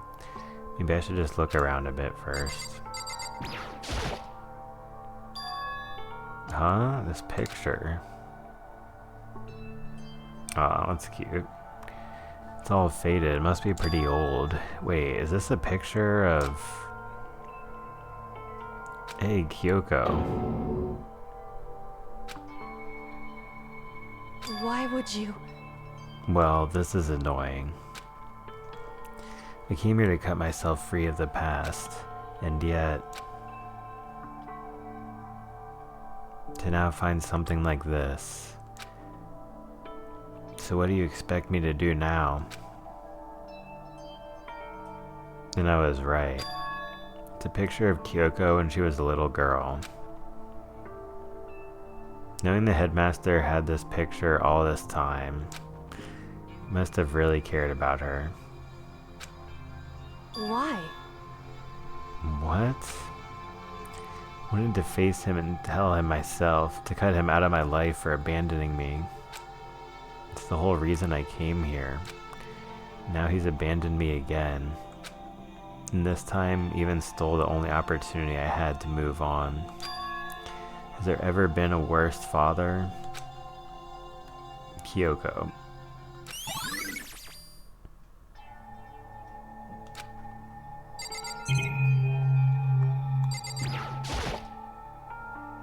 Filing cabinet seems like the kind of place you'd find a clue. I should take a closer look. But I don't think Kyoko would like some stranger like me touching her dad's stuff. Hey, It's fine. Check whatever you want. Are you sure? Okay then. Went through each drawer one by one, starting from the top, but all I found were piles and piles of unrelated documents. He was pretty dedicated to his job, huh? well, It's just because he didn't have anything else. He could have inherited our family business, our legacy. Instead, he left it all behind. now, if... If he couldn't even handle a job like this, it would have been that much more of a failure. I'm sure he couldn't stand the thought of that, and it made him desperate.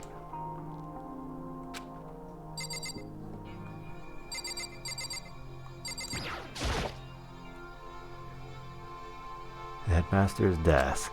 It's probably hiding some kind of clue, so I really want to check it out, but I really don't want to touch Kyoko's dad's desk without her permission. Hey, Don't worry about me. Feel free to look around as much as you like. Are you sure? Because... Never let anything get in the way of the investigation. I don't. Okay then, if you don't mind. Starting from the top, I opened all the desk drawers and looked inside. Rummaged through each one, finding nothing but unrelated documents. But in the last drawer... Huh? Is this... It's an e-handbook, right? It has a label on it that says, in case of emergency. I found some kind of emergency handbook in the headmaster's desk. In other words... A handbook with no limitations, given to the school's ultimate authority, the headmaster. I'm assuming that's what that is. I think you're probably right. It might prove useful as we continue our investigation. Why don't you hold on to it? Huh? But Kyoko... I don't need it. If you don't want it, go ahead and leave it here. And then, I guess I'll take it. Oops. Yeah, I guess I'll take it. Oh, I just skipped Kyoko saying nothing. Is it really okay?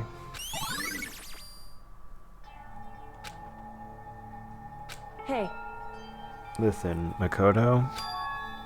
Oh. Can I ask you a favor? Favor? What is it? So... I know it's completely unreasonable to ask you this. I know it'll only inconvenience you that much more, but... Hey. Could you leave? Oh. Correct. Just for a little while. I'd just like to be alone for a bit. Kyoko. Don't worry, I'm fine. I just need to calm down a little. Just a second. Need to get my emotions in order. You know, Kyoko, you told me before about the relationship you had with your dad. How you're only connected by blood, not by heart and soul. But maybe that picture motivated him. Maybe he hoped to see me again someday. Is that what you were going to say? If so, it's just a theory.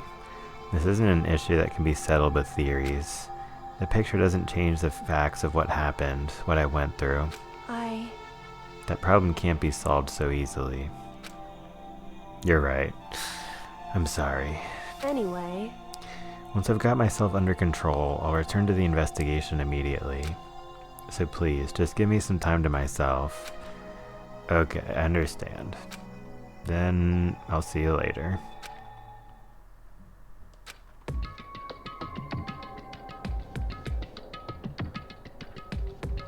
But her name was the password also. Indeed. Yeah, that also says something, right?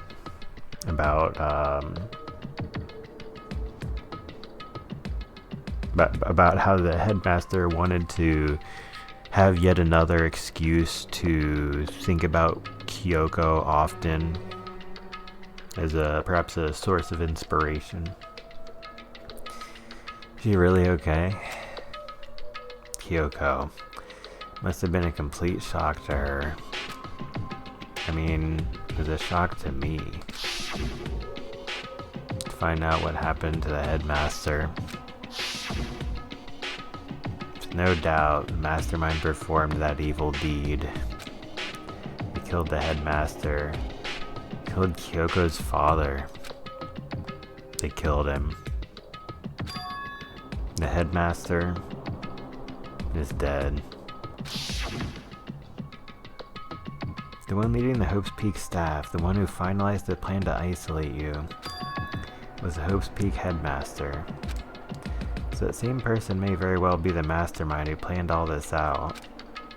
According to the files, the headmaster is a man in his late 30s. It seems possible, even likely, that he's somewhere in this school right now. But we were wrong about that. The headmaster wasn't the mastermind. Which means the mastermind's true identity. It's a very polarizing approach, I know, but okay, enough puns. Anyway, here's a hint. I'm sure I told you this already like 69 times today, but anyway. This killing game began with 16 participants, all of them high school students. The only people to take a single step in Hope's Peak since the killing game began are those 16 students. 15 of us met in the mail hall. Add Mukuro to the mix and you get 16. Including me, only 6 of us are still alive. Everyone else is dead.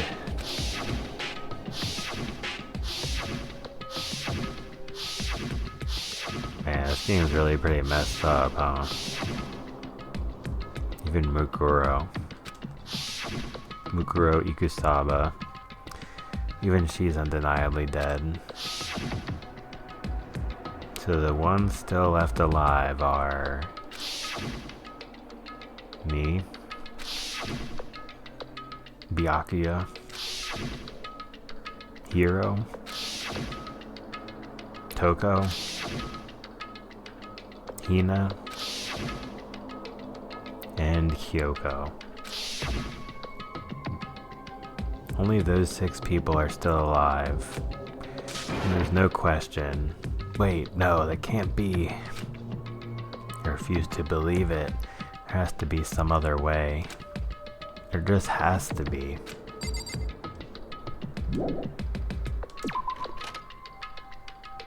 So anyway.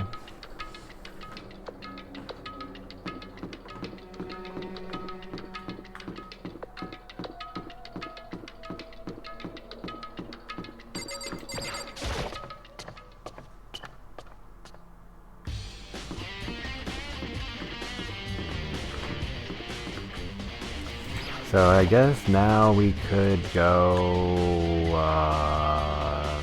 somewhere important. You know, go to the important place. Gonna do the thing. You know. Yeah, obviously. Oh wait, does that mean I need to freaking go to those places? I don't even know what the exclamation marks mean anymore, bruh. I don't even know. Yeah, there's still some over here. There's Monokuma and this guy. And oh wait, well since I got that key that opens everything, I should go to back to that locker room, I guess, right? Yeah, I think I used that in there. Yeah, you got the master lock. Yeah. Yeah, I got the headmaster's E-pass, or wait, what do they call it? E-handbook. Yeah, we got the lock notebook, E-handbook, yeah, something like that. I wonder if I can open this locker. Alright, try the new one. Try the really good one. Pretty similar to the card readers. You have to use your E-handbook, so does that mean, well, let's just give it a try. Took out my E-handbook and ran across the card reader, and then no luck. Means none of us can do it. Wait, but what about that emergency handbook I found in the headmaster's hidden room? Here we go. Now we're cooking. Okay, let's give it one more try. Took the emergency handbook and ran across the card reader and... Alright, just what I was hoping for. Let's see what we got inside. This thing is practically empty. What is that? Just one thing, some kind of pocketbook. I don't see a name written on it, so I can't say for sure whose it is. But there's some writing inside, it could be important. Don't like violating the owner's privacy, but I'd better take a look. Looks like a girl's handwriting, and all the letters are spaced out evenly, like whoever wrote them was measuring them. Whoever wrote this must have been really meticulous. Huh? Flipping through the pocketbook, but my hand froze when I got to a certain page. Saw something familiar written there, words I'd heard before. There's a plan to turn Hope's Peak into a shelter and isolate the students here in a communal life. Decided to talk to the one who came up with the plan directly. Just so happens to be the headmaster and my father. He was willing to give me some more details regarding the plan. Here's what he said. The plan is to keep our student prodigies safe, to keep them as our hope for the future. Only their genius can overcome disaster, and only their hope can overcome despair. For the future of our country, our world, it's not an exaggeration to call this our final hope. We must isolate our superior youth from the corrupted world to serve as the foundation for a new era. This is the only hope we have. Hope that you'll be willing to go along with this plan. So that's what my father had to say to me. As usual, he made a selfish decision without consulting anyone else. Can't imagine a worse father. This can't be true, can it? But I knew it was. I knew exactly who the pocketbook belonged to. Kyoko. It couldn't be anyone else. But if this belongs to Kyoko, what was it doing in this locker? And what she wrote here completely contradicts what she already told me. She said she hasn't seen her dad since he left when she was little. I decided to talk to the one who came up with the plan directly. Just happens to be the headmaster and my father. What does this all mean? Quickly scanned the remaining pages of the notebook. Must have been looking for something that would prove me wrong about this whole thing. When I reached the last page, a question mark spinning through my mind just started spinning that much faster. When I looked at it, unlike the rest of the pocketbook, the writing here was messy, disorganized, scrawled.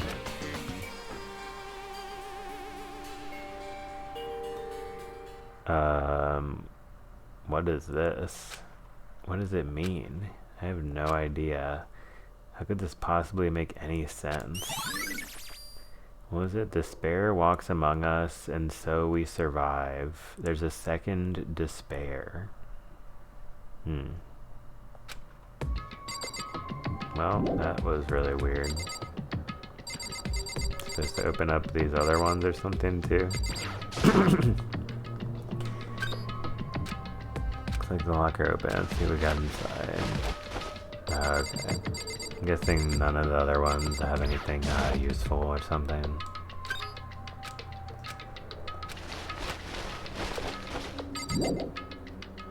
Look around a little more.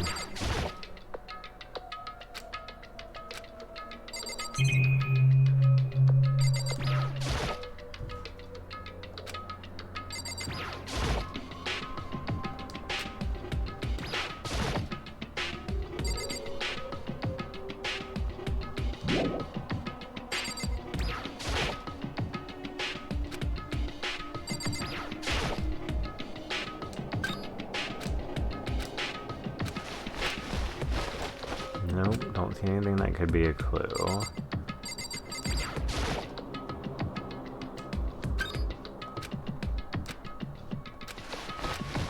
Don't see anything that might be a clue in that one. Yeah, these ones are all busted, I think.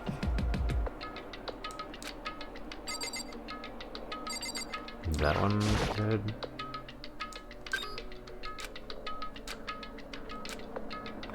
Okay, what the heck? This locker is totally disorganized. Whoever it belongs to probably has the organization problems in every part of their life. Crystal ball, a bunch of books.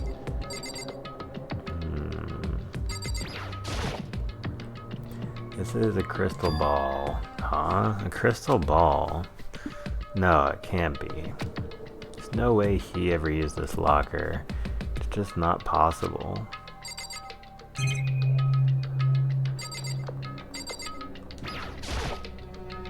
Is this a deck of playing cards? No, they're tarot cards. But wait, aren't those used for telling fortunes? It's just a coincidence, right? kinds of textbooks and notebooks stacked up in no particular order. And dust everywhere. I have to assume whoever's stuff this is didn't do a lot of studying.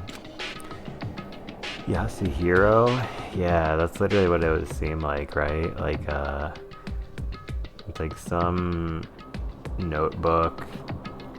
Like in the other locker, that notebook from Kyoko was like from some weird pocket of time where she was talking to her dad, which didn't even happen in this current timeline we're in. So this is like stuff from Yasuhiro's life in that world or something, I suppose. Not that I can really talk. Trying to act as casual and natural as possible. Yeah, it's literally me all the time, lol. Picked up one of the notebooks I saw, but the moment I looked inside the notebook, any sense of easiness I may have had evaporated. What? There's no denying what I saw. Inside the notebook was written, Yasuhiro, no question mark. Yasuhiro Hagakure. Is this our Yasuhiro? Oh, there's a question mark. The notebook also contained a large number of notes for a variety of different classes, which would mean he attended classes here?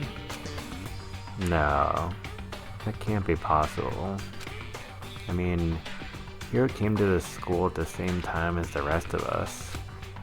We were all sucked into this evil world. Never had the chance to take any classes. So, what is this notebook?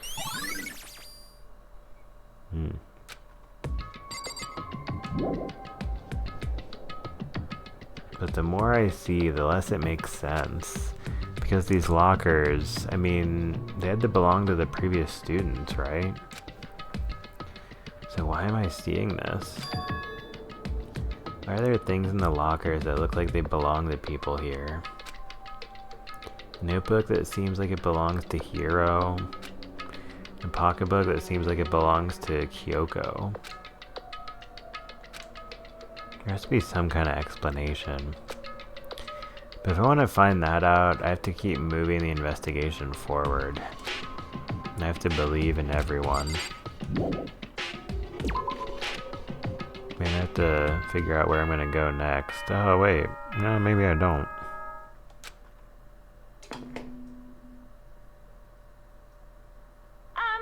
This is a school announcement. Is everyone working hard? Is your investigation coming along nicely? Yes, very nicely. Time's up, I know, right? Is it really? Well then, since you're all giving it your best, your generous headmaster will give you a little hint. It's like, here's your hint. You have to go check every single room in Hope's Peak Academy again. For those of you who are interested, please make your way to the gym ASA possible. What? Now he wants to give us a hint? Now you want to roll one. It's suspicious. There's no doubt about that. This could be a trap. It's a trap! But even knowing that, he said to go to the gym, right? So go to the gym we shall. Dude, I just found your freaking crystal ball. Oh, hey, Hiro. Yeah, Mikoto. Why'd you act so surprised? No reason. You heard Monokuma's announcement, right? You here to find out what he has to say? I just did, actually. I'm on my way out. You already talked to him. What'd he say? Listen, sorry, but I gotta go. Hiro, wait. There's no point in trying to stop him. He ran off like a frightened animal. Hiro? It's like he was trying to avoid me. was hoping to talk to him about the notebook I found in the locker. Has he been hiding something this whole time?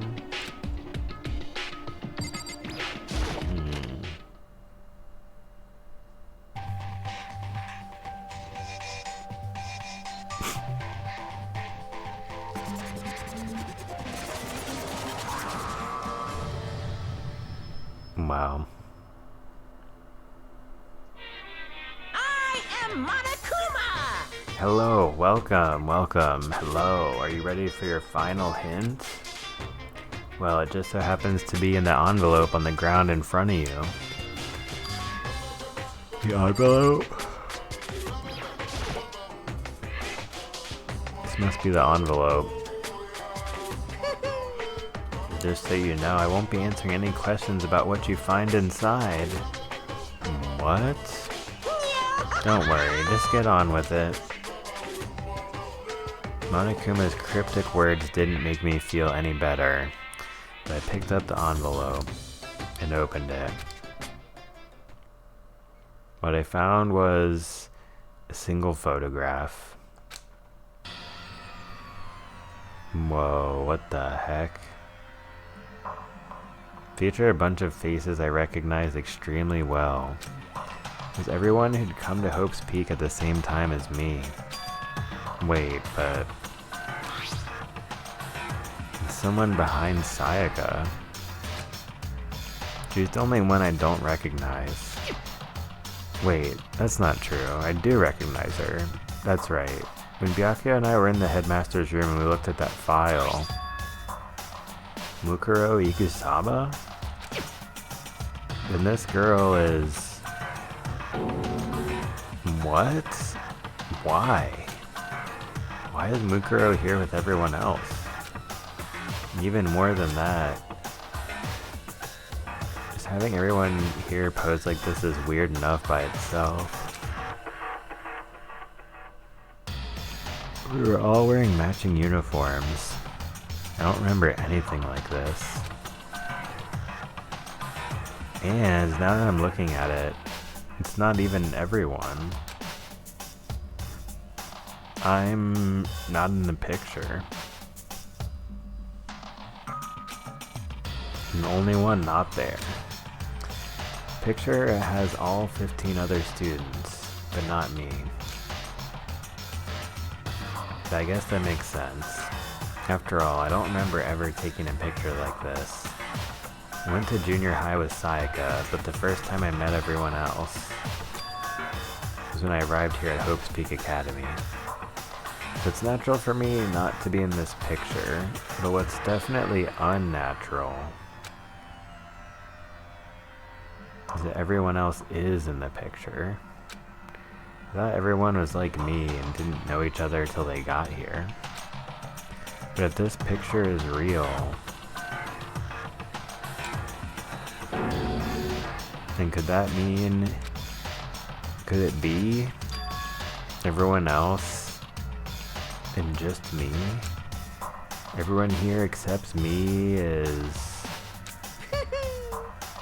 How are you gonna keep up this rambling soliloquy of yours, Hamlet? What are you gonna do? Kinda getting in the way standing there, you know? So, I mean, get out. But... Makoto is the E-mastermind? Well... He definitely was not in that picture. There's definitely something that separates him from the rest of the other students, apparently. So that is a natural conclusion. It'd be crazy, right? I told you, I'm not fielding any questions. Unbelievable. What kind of mystery would this be if I gave you all the answers? It'd be totally out of left field. Bruh. Guess that means he's done talking. Damn it. Okay. Freaking big group photo. Man, that's crazy. Big group photo vibes. So in the end, all I found out in the gym was even more confusion.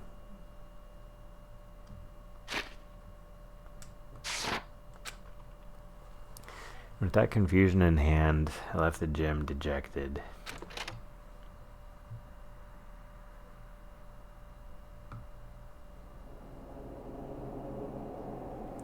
How does that count as a hint? It just made me even more confused. Is that what Monokuma was going for? Did he put together a fake photo just to confuse me? But it looked so real, so full of life. How could anyone fake that? Which would mean everyone but me. Maybe I should just ask everyone directly. I should clear all this up. No, I have to clear all this up. Alright, where are they at?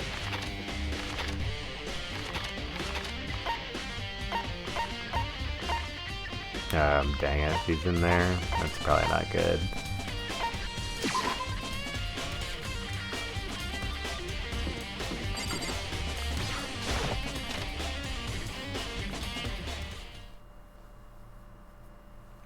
I decided to visit the biolab one more time. And the first thing I saw when I got there was her, passed out again. Doesn't look good. Toko? Need to splash some cold water on her. Toko, are you okay? No, she's not dead, is she? Oh, thank goodness. I guess. It's cold. It's super cold. It's so cold. I think I might catch cold. If you keep taking naps in places like this, I'm sure you will. I see. What? I was asleep? I must have fainted again. Bet you were standing there staring at me, getting all excited, weren't you? No, I wasn't. Oh, then what? One of these? Okay, so why did you pass out? I don't know, last thing I remember was me waking up just now. What did you do to Miss Moros? Oh, that's right, your memory stops and starts each time you switch. Bingo bazinga, we share some basic knowledge, but our memories are very much separate. Don't say it like it's a bad thing. It's a blessing as far as I'm concerned. Because even if she forgets something, I totally remember. So it's like double the memory. No, it's more like half.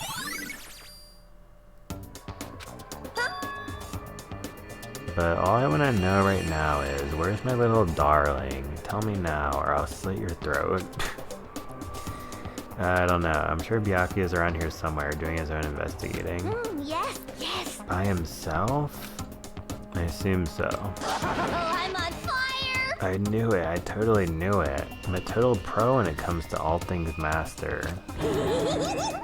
Anyway, I gotta hurry. You can't even imagine how lonely he must be right now.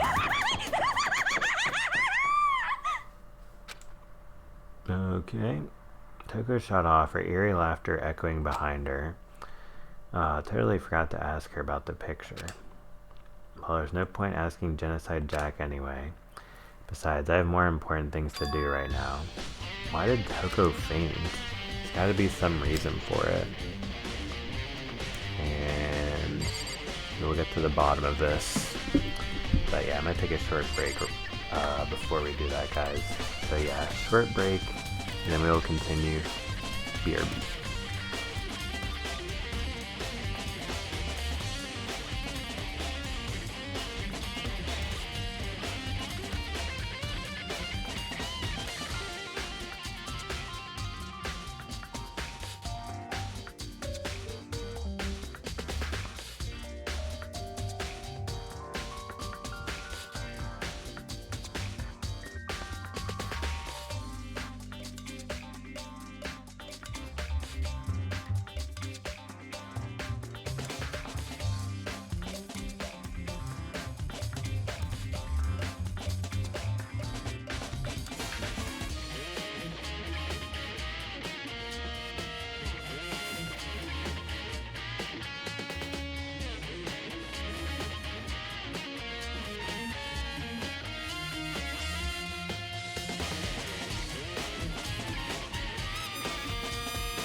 Alright, what's up, guys?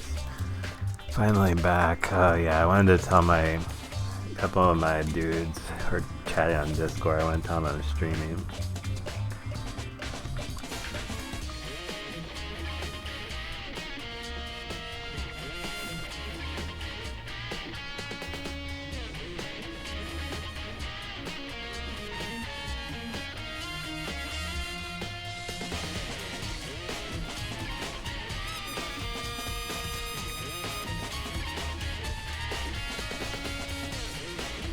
Okay. So I'm back for real. Informed my Discordians that I'm streaming in case they want to chat. And alright, so yeah, I guess so I wonder if like Timid Toko opened this and freaked out and passed out and turned into Genocide Jill. That seems probably what happened, right? Fridge is open. So I'm sure they were all set tight last time I was here. That must be why she passed out. Bro, who the heck said that? Oh. Right. Yeah, I knew Kyoko was gonna be here. I was just probably remembering it. She faints so easily. Kyoko. Also, I'm gonna have to pause a few times here because I'm eating some food while we're going through this.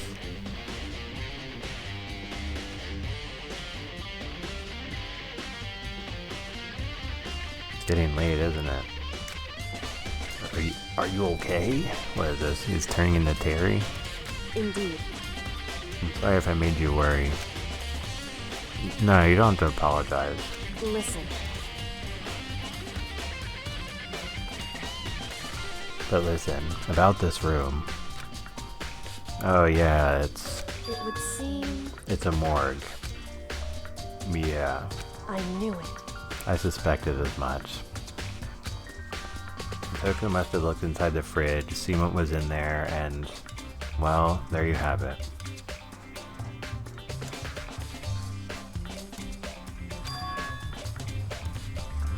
You knew she'd fainted? Indeed. I was on my way here, and Genocide Jack came running past me. Yo, what's up, bro, lad guy?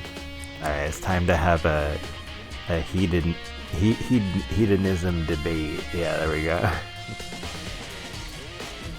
Yeah, hedonism is like such a deep concept, right? But yeah, welcome back to the stream, and yeah, I hope you're doing well.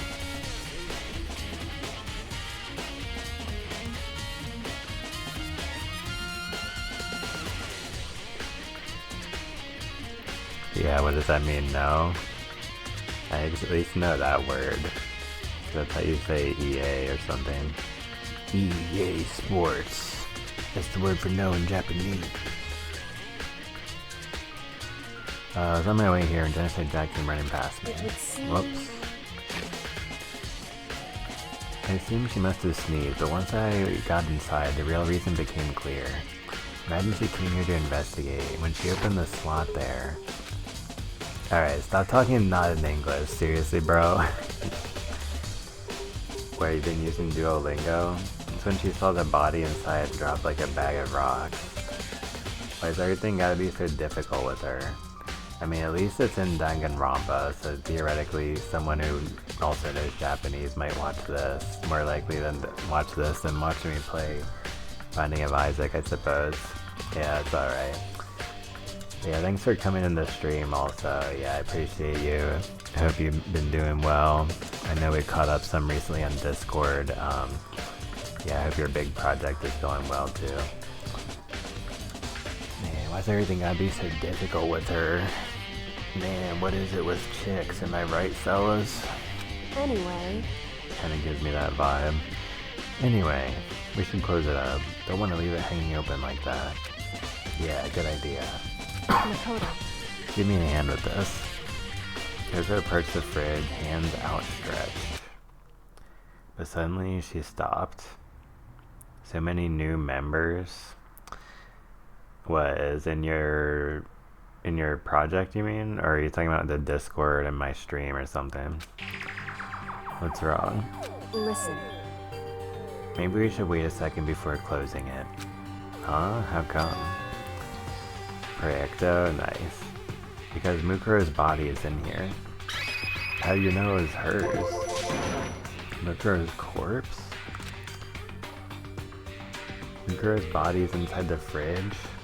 Wait, so have you been studying other languages because you're making your own language? Like uncovering two mysteries at the same time? I see. Just like every other time, the mastermind probably brought it up here while we were in the class trial. The mastermind did it? Because they assumed we wouldn't be doing the class trial over again, I guess.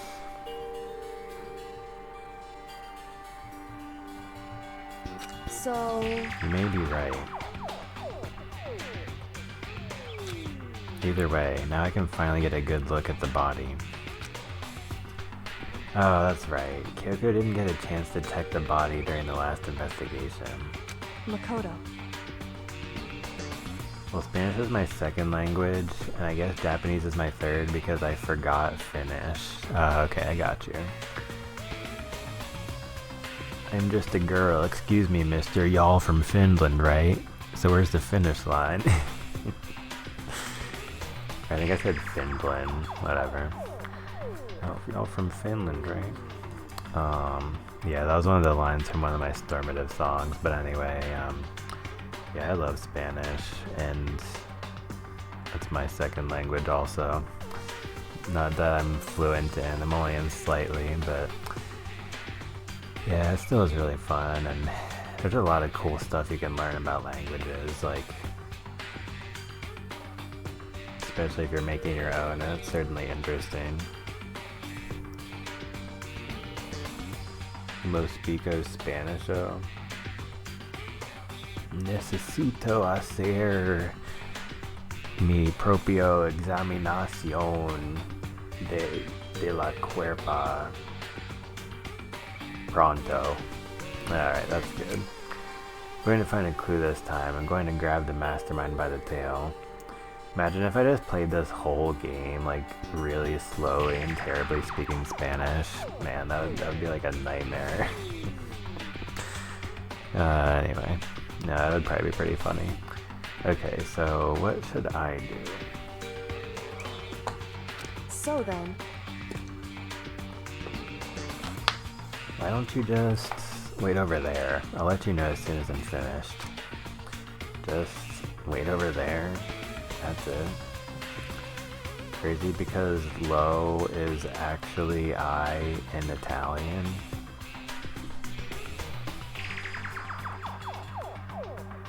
I mean, it's not that crazy because low is like similar to yo, which is the I in Spanish. Yo. Yeah, it's even more similar to yo. That's why people always say it, right? Here, check it out. It's like, if you were wondering how people became so self-centered, it's because every time we say this phrase, or you know, there's also that toy, yo-yos, same thing exactly. Yeah, it's just been part of the plan by big language to make us more self-centered. It's kind of like big pharma, but we can call them big language. Espico Españolo, nice. Anyway, this is why I need to play video games. I don't actually start talking about my thoughts and feelings about things. Mi paso amigo, ja, nice one. Estoy jugando este videojuego. Es uno de mis favoritos y estoy animado de terminar este videojuego porque necesito jugar dos más para dos Danganronpa 2x2. Yeah, that was a good one. Soy leche. Yeah, I guess I at least remembered a little bit. Bruh, iffy Spanish pronunciation. Dude, everything about the way I speak is iffy. My speaking, my rap delivery, my Spanish delivery, my freaking package delivery, and the Amazon, and all the freaking The neighbor's dog comes across the street and bites me. I don't know. The fridge meant for storing dead bodies. Alright, I'm pretty rusty anyway, okay? Can't do it. I can't look inside. Alright, did she do it yet? For New Mexico, I have my own separate accent that works in Spanish. Nice. Man, I should have also been born there. You're lucky to be born in a warm place, you know? Yeah, I totally am jealous of all these people born down there. Ask Kyoko about that group photo. Oh god. I like how we can like see everybody's face, and Junko just got totally photobombed by what's his name? No Snow. Dude, Snow freaking sucks. Like, the only good thing about Snow is how it looks, and like you can just look at a picture or a video, bro. Like, you do not even want to feel it. Like, everything about it sucks. Después este es Danganronpa 2. Sí, Danganronpa 2 y después Danganronpa V3 y en febrero de 2026 Danganronpa 2X2. Estoy animado. I didn't even think they were ever gonna bring back Monokuma or Chiaki. Ah, man. Yeah, I guess I'm just the luckiest fan. Or I'm in the luckiest fan base within the fan base. Chiaki fans. But not in a weird way. Winter is my favorite season. Brotato chip. Yeah, I mean, a lot of people end up liking the weather. That's the kind of the opposite of where they live, so I can understand that. Bueno, yo no espera. LOL. Nice. Yeah, just stay tuned, because I'm going to do a lot more cool streams. Oh, and some more stuff right now, by the way, too. Don't let me interrupt your investigation. I wanted to talk to you about something. What is it? It's about that announcement Monokuma made earlier. You mean the one about a hint or something? I didn't take him up on the offer. Yeah, of course she didn't. Oh, why not? Because... The only reason he'd give us a hint at this point would be to confuse us, to cloud our judgment. I can solve this mystery on my own, without whatever hints he may have to offer. That's a good point. Wish I could go back and do the same thing, but what's done is done, I guess. Bro is like, he has a predicament right now. It's like, dude, was that picture real? Or is Monokuma just like really good at Photoshop?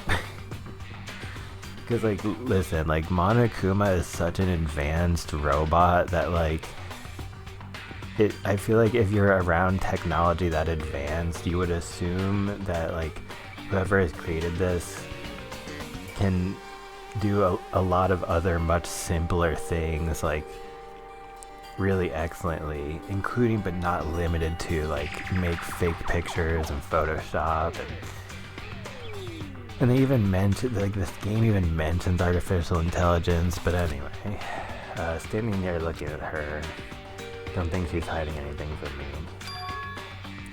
Is she right? Did the mastermind forge that picture as a trap to confuse us? It's gotta be it. There's no other explanation.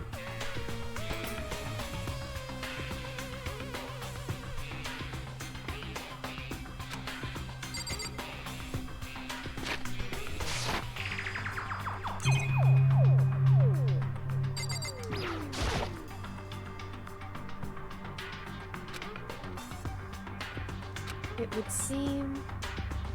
It seems the blue light comes on when a slot is occupied.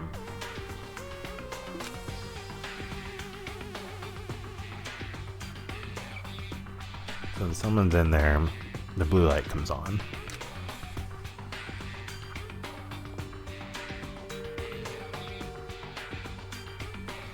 Looking around, the number of lights that are on, including Mukuro's, is 9 in all. 9. 9 lights? Ah, great. I'm not even going to talk about it right now. Go figure. Should ask Kik about that group photo. After all, she's in it too. Wait, did we really freaking do this? Because Okay.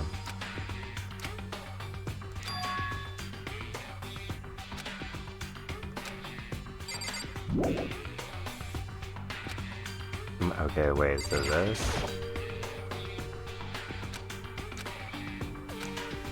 Bro, what? Seriously? What the heck do we do now? Francais? Man, I almost learned some French. Cause like near like one of my last semesters in college, I joined French club.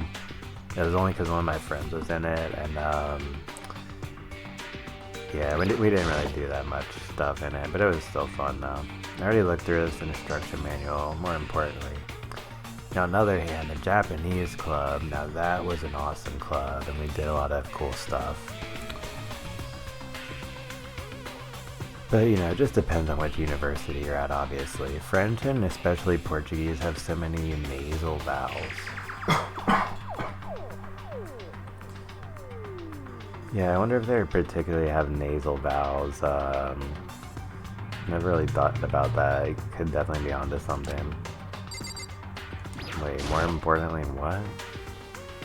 More importantly, I'm gonna use this tarp. Yeah, it was over here. It's the same one I found in the garden tool shed. I remember that tarp. That same one that said Biolab. That's the tarp that was used to help camouflage the murder in the garden. At some point, someone got it from the Biolab and took it over there. Okay, Mika, I'm done. Already? Yeah, geez, that was so fast.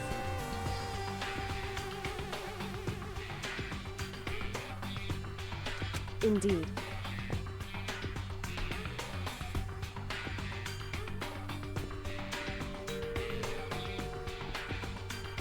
Anyone can do good work if they go slow. In that spirit, I'll make my report brief.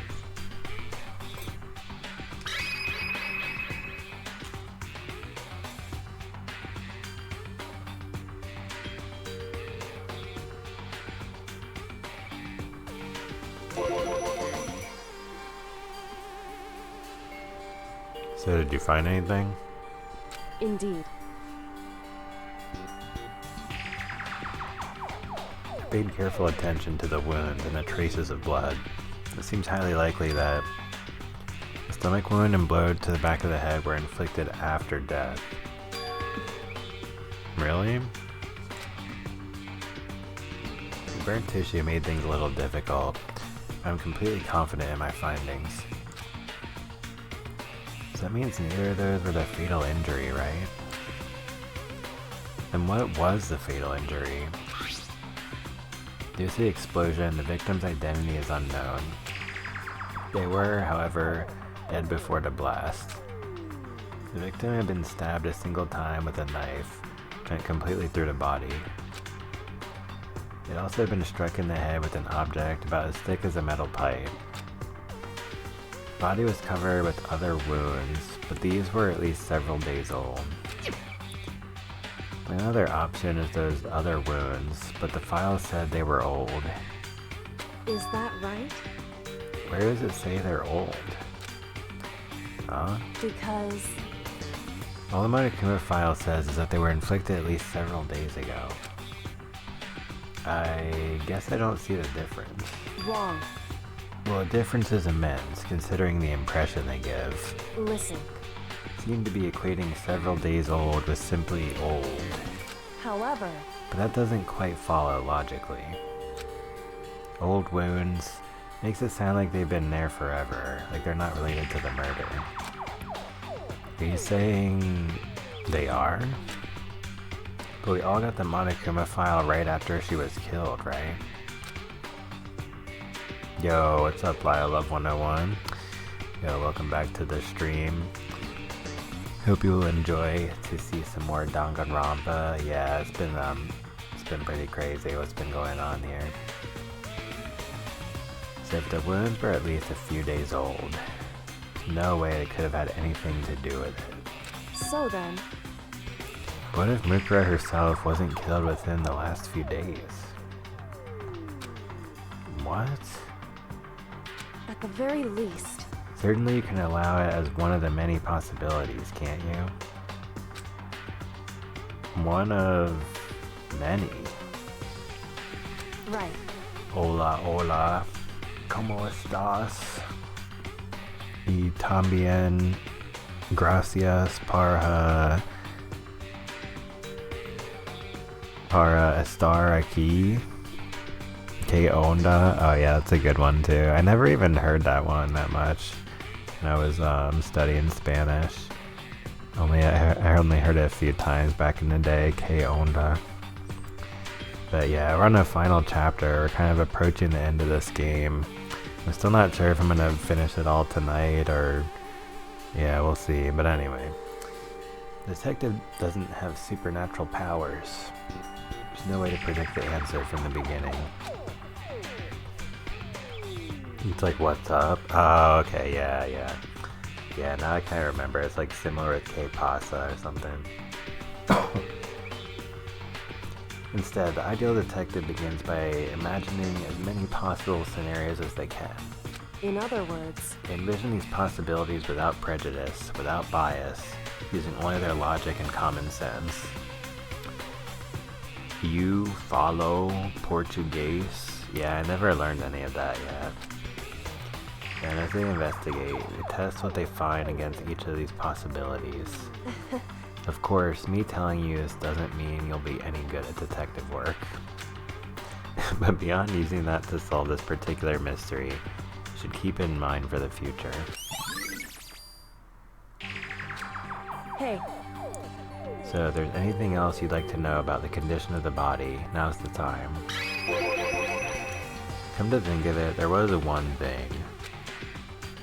Earlier when I was looking at Mukura's profile, it listed her height and weight. so 5 foot 7 inches, 97 pounds. Vitals were these. Did I get that all right? You remembered all that? They are indeed consistent with the corpse. So then... indeed. And don't forget about the Fenrir tattoo. There's absolutely no mistake. Indeed. Our victim in this case is, without a doubt, Mukuro Ikusaba. And Is that all you wanted to ask? Yeah, I think so. so then, And it looks like we have no further business with Mukuro's body. Let's get going. It's kind of chilly in here. Oh wait, are we not gonna put the body back? Don't you think it's kinda sad leaving it out like this? why? Sad. Did you forget? She was our enemy once. Part of the ultimate despair. But she still got killed. She's still a victim. Hey, You ever heard the phrase, you reap what you sow? Well, yeah, but still. whew, You really are naive, you know that? It's really quite appalling. But she could have abandoned me. But she decided to help me instead. Yeah, 2 butts. So for someone like that, what does it mean to be naive? so then, I think we've done all we can do here. Back to our separate investigations, yes? Hold on. Still have one more thing to do, something I need to talk to Kyoko about. Need to ask her about the pocketbook I found in that locker. If I don't do it now... Bruh. Why are you talking still in Japanese or whatever? This isn't Duolingo. You're on the wrong app. You can watch Twitch while you use Duolingo if your device supports like that multitasking shit, bruh. Hey Kyoko. I did have one last thing. I know I shouldn't, but I feel like I have to ask.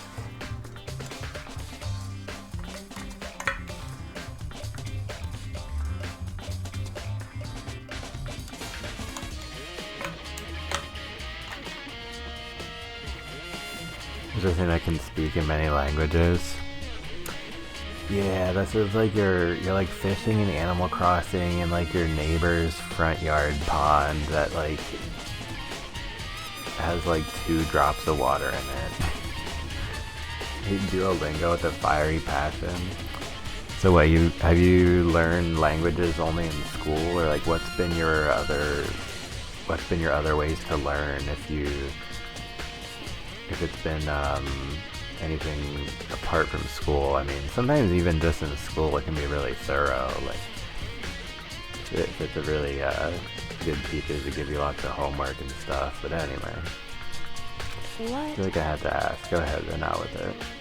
Immersion and special apps. Okay, nice. Yeah, immersion is literally #1. That's the GOAT. So yeah, that's really good. Yeah, there's a lot of different apps. I'm sure some of them are way more like education focused than Duolingo, which is basically just like a game for children that kind of has language a little bit. But yeah, I'm somewhat of a Duolingo hater, but I also like it. Duolingo's AI slop is terrible for language learning. Yeah, like, it might be terrible. I feel like at best it's like okay. I think it's somewhere in that scale. You're really not seen your dad even once since you got here. I can't hate on Duolingo that hard because things like TikTok and Facebook exist.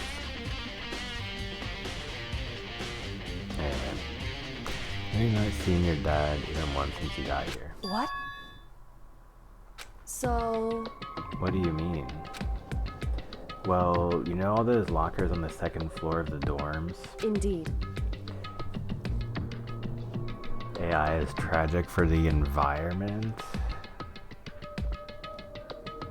What does AI have to do with the environment? I mean, like, that probably makes sense, but I can't even imagine how they're connected, though. But to get into any of the lockers, you need the handbook of whoever the locker belongs to. Actually, I managed to get them open using that emergency handbook. I see.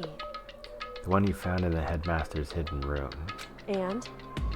So, did you find anything worthwhile in the lockers? I found a pocketbook, and after looking through it, I think it must be your pocketbook. It uses fresh water to keep the servers cool. Damages electrical grids. Yeah, I haven't learned that much about these stuff. I totally believe it with how I've heard a little bit about how much money is being invested into AI, so that kind of paints the fuller picture of just like a lot of other businesses. Once there's so much money involved, they got to get some land to build all their computers and take up a lot of electrical juice or something. Yeah, I can totally see that. Not a huge AI fan. Could do without it. But in case you guys didn't realize this also, I think that the only reason that Alexa devices exist is to indoctrinate us into the AI world. Yeah, it produces the most water vapor into the atmosphere than any other thing before it. Global warming. Yeah, I didn't know about that. That sounds really interesting. Really harmful. Hopefully they'll be able to optimize some of that. Like, since it's so new, optimize the AI to not be... Why is that? What you say. Okay, what makes you say that? think it must be your pocketbook. What makes you say that? Because Like I said, only the locker's owner should be able to get into it, right? I can't imagine those lockers belong to any of us. After all, we only got access to that area just recently. What I'm saying is, there's no way I could have had access to any of those lockers. And if I did have a pocketbook, why would I bother putting it in a locker? Everything you just said makes perfect sense, but there was something written inside. It was about the headmaster, about your father. what? If that's true, Could that mean that video is real too? Video. Makoto, I think everything is finally starting to fit together to reveal a cohesive picture. Although, I'm afraid that picture might be worse than anything we could have imagined. So, when she said the video, like, 'cause there was a motive on, Chapter 2? The motive in Chapter 2 was when he showed us that video, and it showed Makoto's family. Anyway. Yeah, that was the first motive, right? Yeah. Those videos from back home of something messed up. The dystopian shit or something. Usually no one cares about the environmental impact of it, so it's often hard to get people to stop. And I'm a pro persuader / debater, nice. Yeah, I wish I could think of some good questions to ask you more about this, or dedicate some more time to this very important topic, but for better or worse, this is kind of like an escape from real life problems and a focus on artwork and video games and whatnot, but I do appreciate you saying that though, because that stuff is really important, and here's what I will say though.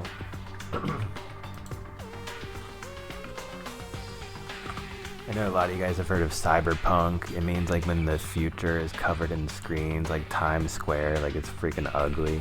There's a way cooler thing called solar punk. It's like nature coexisting with tall buildings and shit like that. It's really cool. A lot of plants, like plants on the roof and on the sides and everywhere.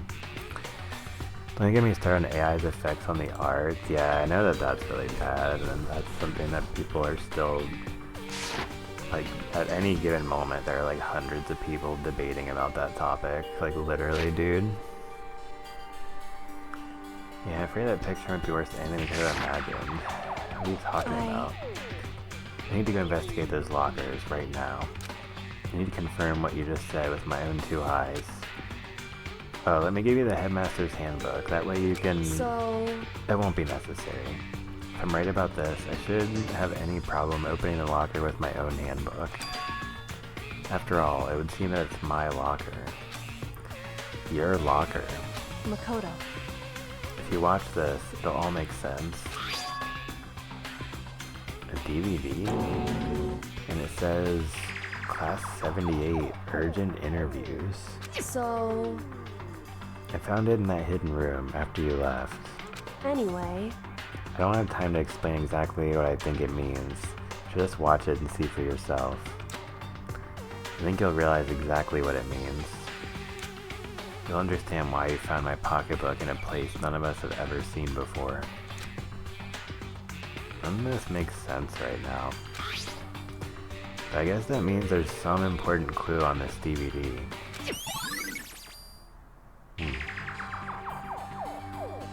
Makoto. Oh, and now it's my turn. Do you have a second to listen to me ramble? Ramble? In other words... So, as it turns out, the arrangements I'd made didn't stick. What I mean is, I'm less and less sure of everything, even my own feelings. I'm talking about your dad, right? I can never find the answers to the questions I wanted to ask for the rest of my life. All because of the mastermind. However... But there's one thing I am sure of. When it comes to the mastermind, there's no room in my heart for forgiveness. I swore to destroy the mastermind. This is just one more reason to follow through on that. Kyoko's eyes burn with the fire of determination. The determination to defeat the mastermind. It's strange to be confronted with his death and suddenly feel this way. I couldn't care less if my father had found happiness. Why? So why is it? Why does it bother me so much to know how he suffered? It's ridiculous. Just no understanding it, I guess. She let out a small laugh as she said it. But her smile was filled with sorrow. Whew. So that's it for my rambling. There's still much to do before I can consider my task complete. Yeah, you're right. Hey.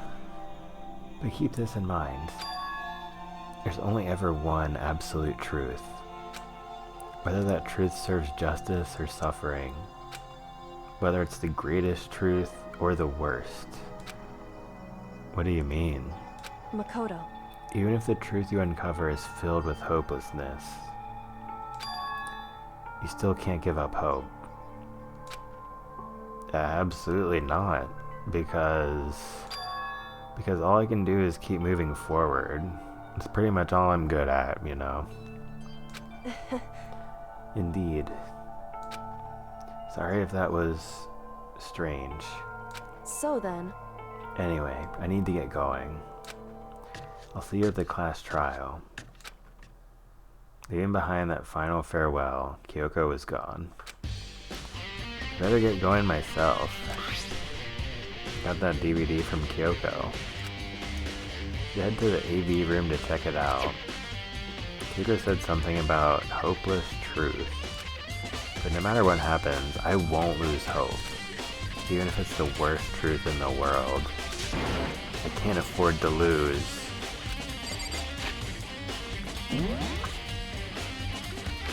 It's one of the things I really like about the Danganronpa games, like in the class trials, whenever I like almost game over. Like, every time you click to continue, there's always like some like cheesy line like, I can't give up yet. Or I'll never give up. Yeah, those kind of lines just really amuse me.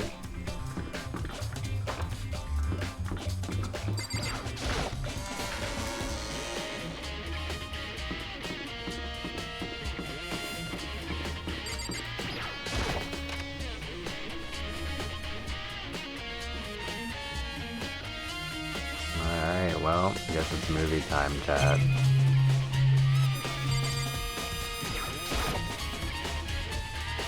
Should be able to play DVDs just fine.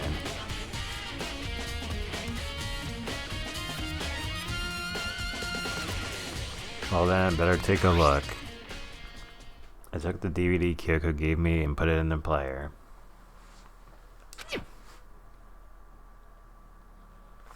It said that it was playing, but nothing appeared on the screen. I stared into the black of the monitor. It must have only been a few seconds, but to me it felt like an eternity. And then, all of a sudden, an image appeared. Sayaka?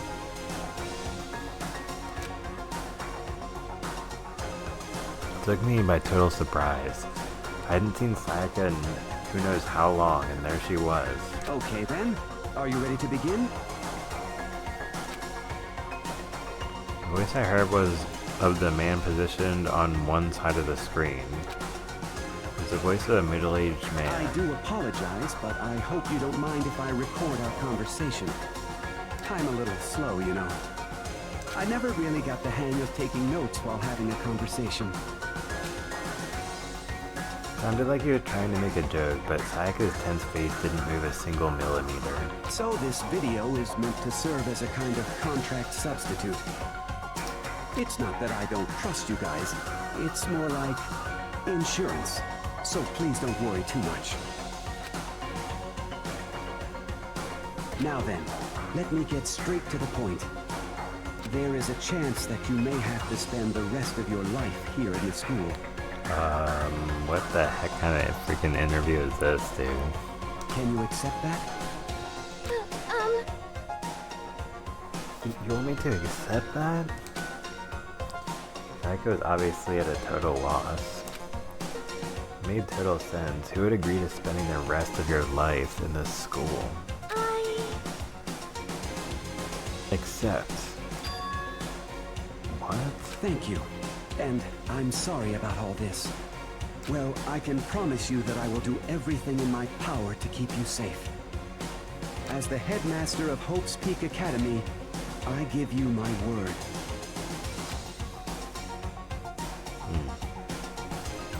If on cue, that's where the video cut out. There's a lot I hadn't understood up till now. But this, only this, I simply couldn't comprehend what I'd heard. Because I know how much Sayaka wanted to get out of here. I know how much she wanted to escape and pursue her dreams with her friends again. She wanted that so bad. She tried to frame me for murder. So, why? Why would she say yes to living here for the rest of her life? As I sat there thinking about it, I noticed a sudden light. On the monitor, the video that I thought was finished flashed back on screen. My eyes darted back to the screen. And if I was confused before, what I saw next pushed me right over the edge. Huh? What I saw was me. Impossibly, undeniably me. So, Makoto, before we begin, I should let you know that I'll be recording our conversation. Yes. Me and the headmaster were looking at each other. He and I were having what seemed like a fairly normal conversation. But the I in the here and now, had absolutely no memory of it. I had no memory of even meeting the headmaster, much less sitting down to talk to him like this. Now, shall we get straight to the point? Makoto, there's a chance you may have to spend the rest of your life here in the school. Can you accept that? What did I say? Yes. Oh, wow. This can't be real. I said yes? I'm sorry I'm putting you through all this. Well, I mean, we don't have much of a choice, do we? But I promise that as long as you're in this school, I will do everything I can to protect you. As the headmaster of Hope's Peak Academy, that's the very least I can do for you.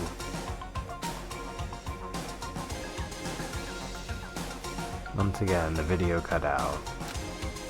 From there, the video repeated the same scene again and again with the others. Hold on.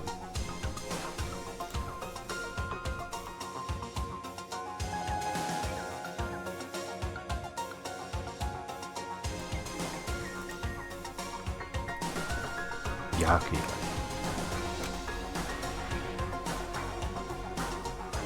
Toko.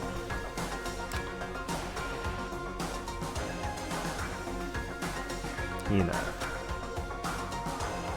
Everyone. They all said that they agreed to live in this school forever. And then Kyoko. Her interview with him had been recorded just as clearly. Without a doubt, she had met him. She sat down with the headmaster of Hope's Peak Academy, her father. When he asked her his question, she answered the same as everyone else. She accepted a life within the school. Just as Kyoko's interview was wrapping up, the monitor suddenly went black. Huh? It wasn't just the monitor, the DVD player itself had apparently turned off. which of course meant that the DVD wasn't playing anymore. What the heck just happened? Say what? Oopsie, looks like it broke. Out of service. What? It just so happened to break just now? Too bad. Now then, when doesn't matter. Failure can strike anywhere, anytime. That's what failure is, right?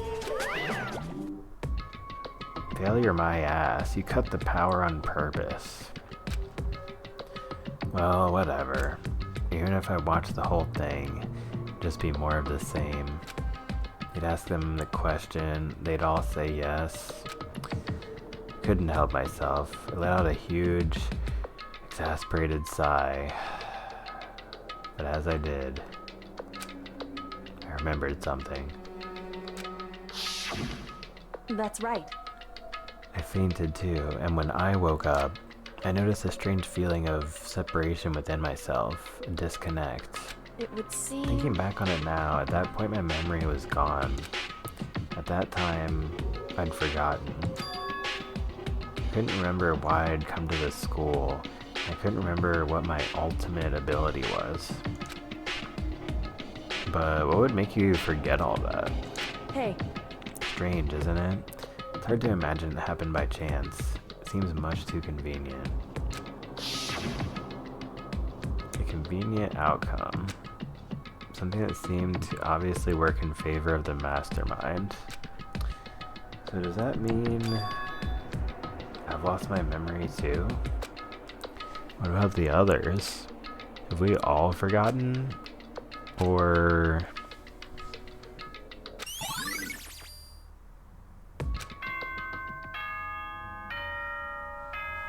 oh man, is the time upon us?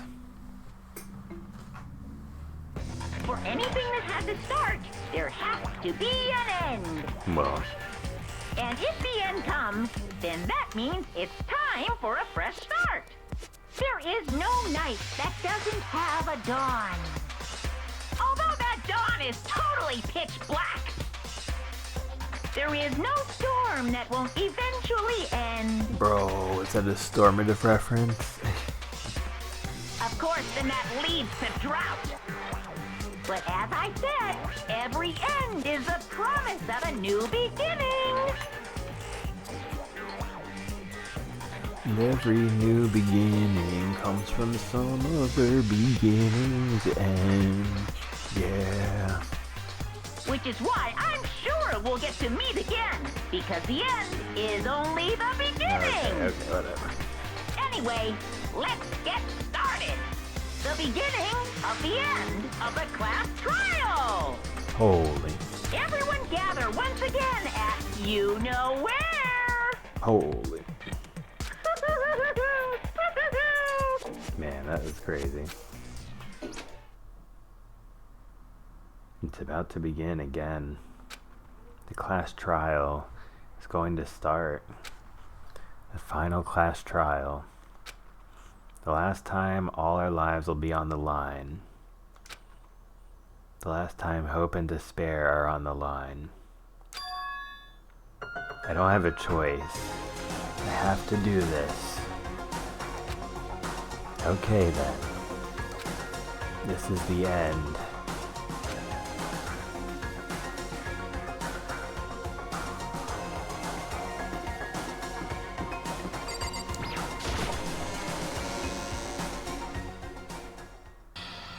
I guess I'm the first one this time. Makoto, You're early, Makoto.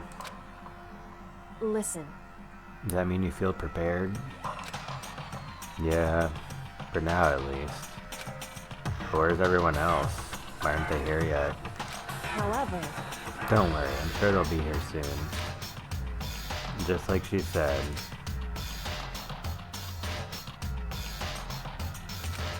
Byakuya. Byakuya? They arrived one after another. But they were all in the same state of shock. Hina? What the heck? Hero? Tough crowd. Silence. And it wasn't any normal silence. It was the deafening silence of fear and suspicion. It was like the first class trial. You called for me and so I appeared. Ah, I'm late. I'm on fire! Ah, strong silent master is so wonderful, so cool, so hot, my loins are ablaze. That's a classic. Yes! Now listen, everything will be just fine if you leave it to me. My beautiful scissors! My scissors, sharp scissors in hand, I'll stab and gouge and shiv the master of evil. But I thought you couldn't kill anyone but adorable little boys. If that's what Master wants, it can be boy, girl, or anything in between. You can handle it. Where am I? No human language can describe the disappointment I'm feeling right now. It's such a good one-liner to say right before Monokuma appears. Hoo-hoo, is everyone here? Oh, and wearing our gloomy Gus faces, I see. Well now. Okay, well then, let's begin. Thrills, chills, kills! Final class trial is gonna be slathered in pitch black despair. Climaximum sorrow. That's fine. You're right. This is the final class trial. And this time, it'll be fair. What do you mean, this time? Stop with all the slander. You're a bear in good standing, you know. Unbelievable. There was a Mr. Fair Guy Universe contest. I take home the tiara every year. I'm gonna win this game super fair and square.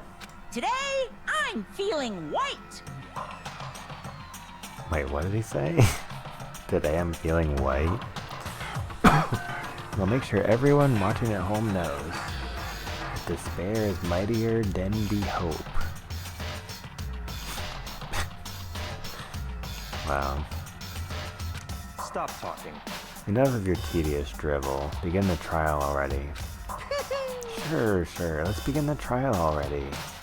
I'll be waiting for you down below. You guys. So don't try and run away.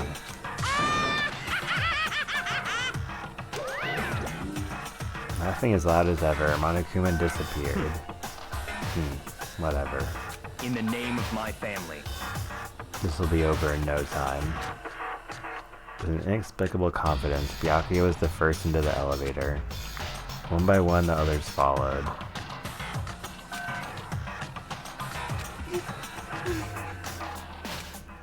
Nobody made eye contact, nobody said a word. They just disappeared into the elevator. Hey, They're all acting odd. Like they're paranoid, suspicious of each other. however, But you know why that is, don't you? Yeah, I think so. however, Well, you can tell us about it soon. At the class trial. You're right. I'm ready. so, Ready to win, right? Of course. Glad to hear you say that. Then Kyoko was aboard the elevator. Alright, well chat, that's gonna be it for this stream. It's gonna maybe power through the whole thing. But then I was like, well, that took 4 hours, so I think finishing the rest of the game will take at least 4.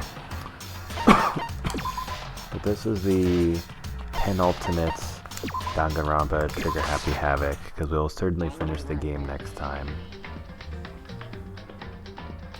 And yep, that's gonna be it for this stream. So yeah, thank you so much to Bro Lad Guy, Carmen San Diego 917, and Love 101 for tuning in and enjoying the stream. Yeah, I'll catch you later, Carmen San Diego. Thanks again for real. You were chilling here the whole time. Super appreciate you. And some evening this week, I'll definitely finish the game, so hopefully you can tune in then as well if you'd like. or on one of my future streams. But yeah, thanks again so much for chilling on the stream. And once again to Bro Lad Guy, Lyle Love, any other live viewers who tuned in, also the Twitch VOD viewers and YouTube viewers, thank you guys all so much. The support is appreciated, and yes, indeed, I will finish this game sometime really soon. And then before too long, we'll play the rest of the Danganronpa games. I also want to play some stuff like Phoenix Wright, or whatever,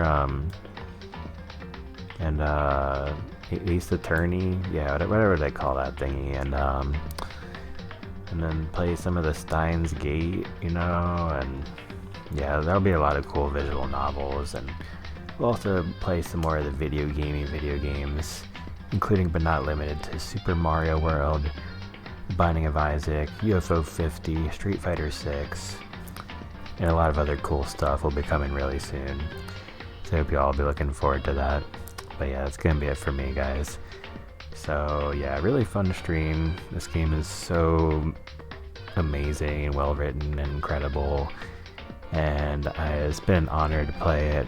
Can't wait to finish it up next time I play this game. I'll probably play something different tomorrow or whenever I stream next. I've been working on a lot of music stuff, some of my friends lately, so it's been keeping me kind of busy. Not streaming not quite every day recently, but it's also partially because of the holidays, and rest assured the streams will be definitely continuing the output, if not as consistently, but stream grind is real. In 2026, it's probably the year of the Stormative, you know what I'm saying? So but yeah, it's gonna be it for me, guys. So yeah, thanks again for the support, everyone. Super appreciate it, and I'll catch you guys on the next one. Peace out.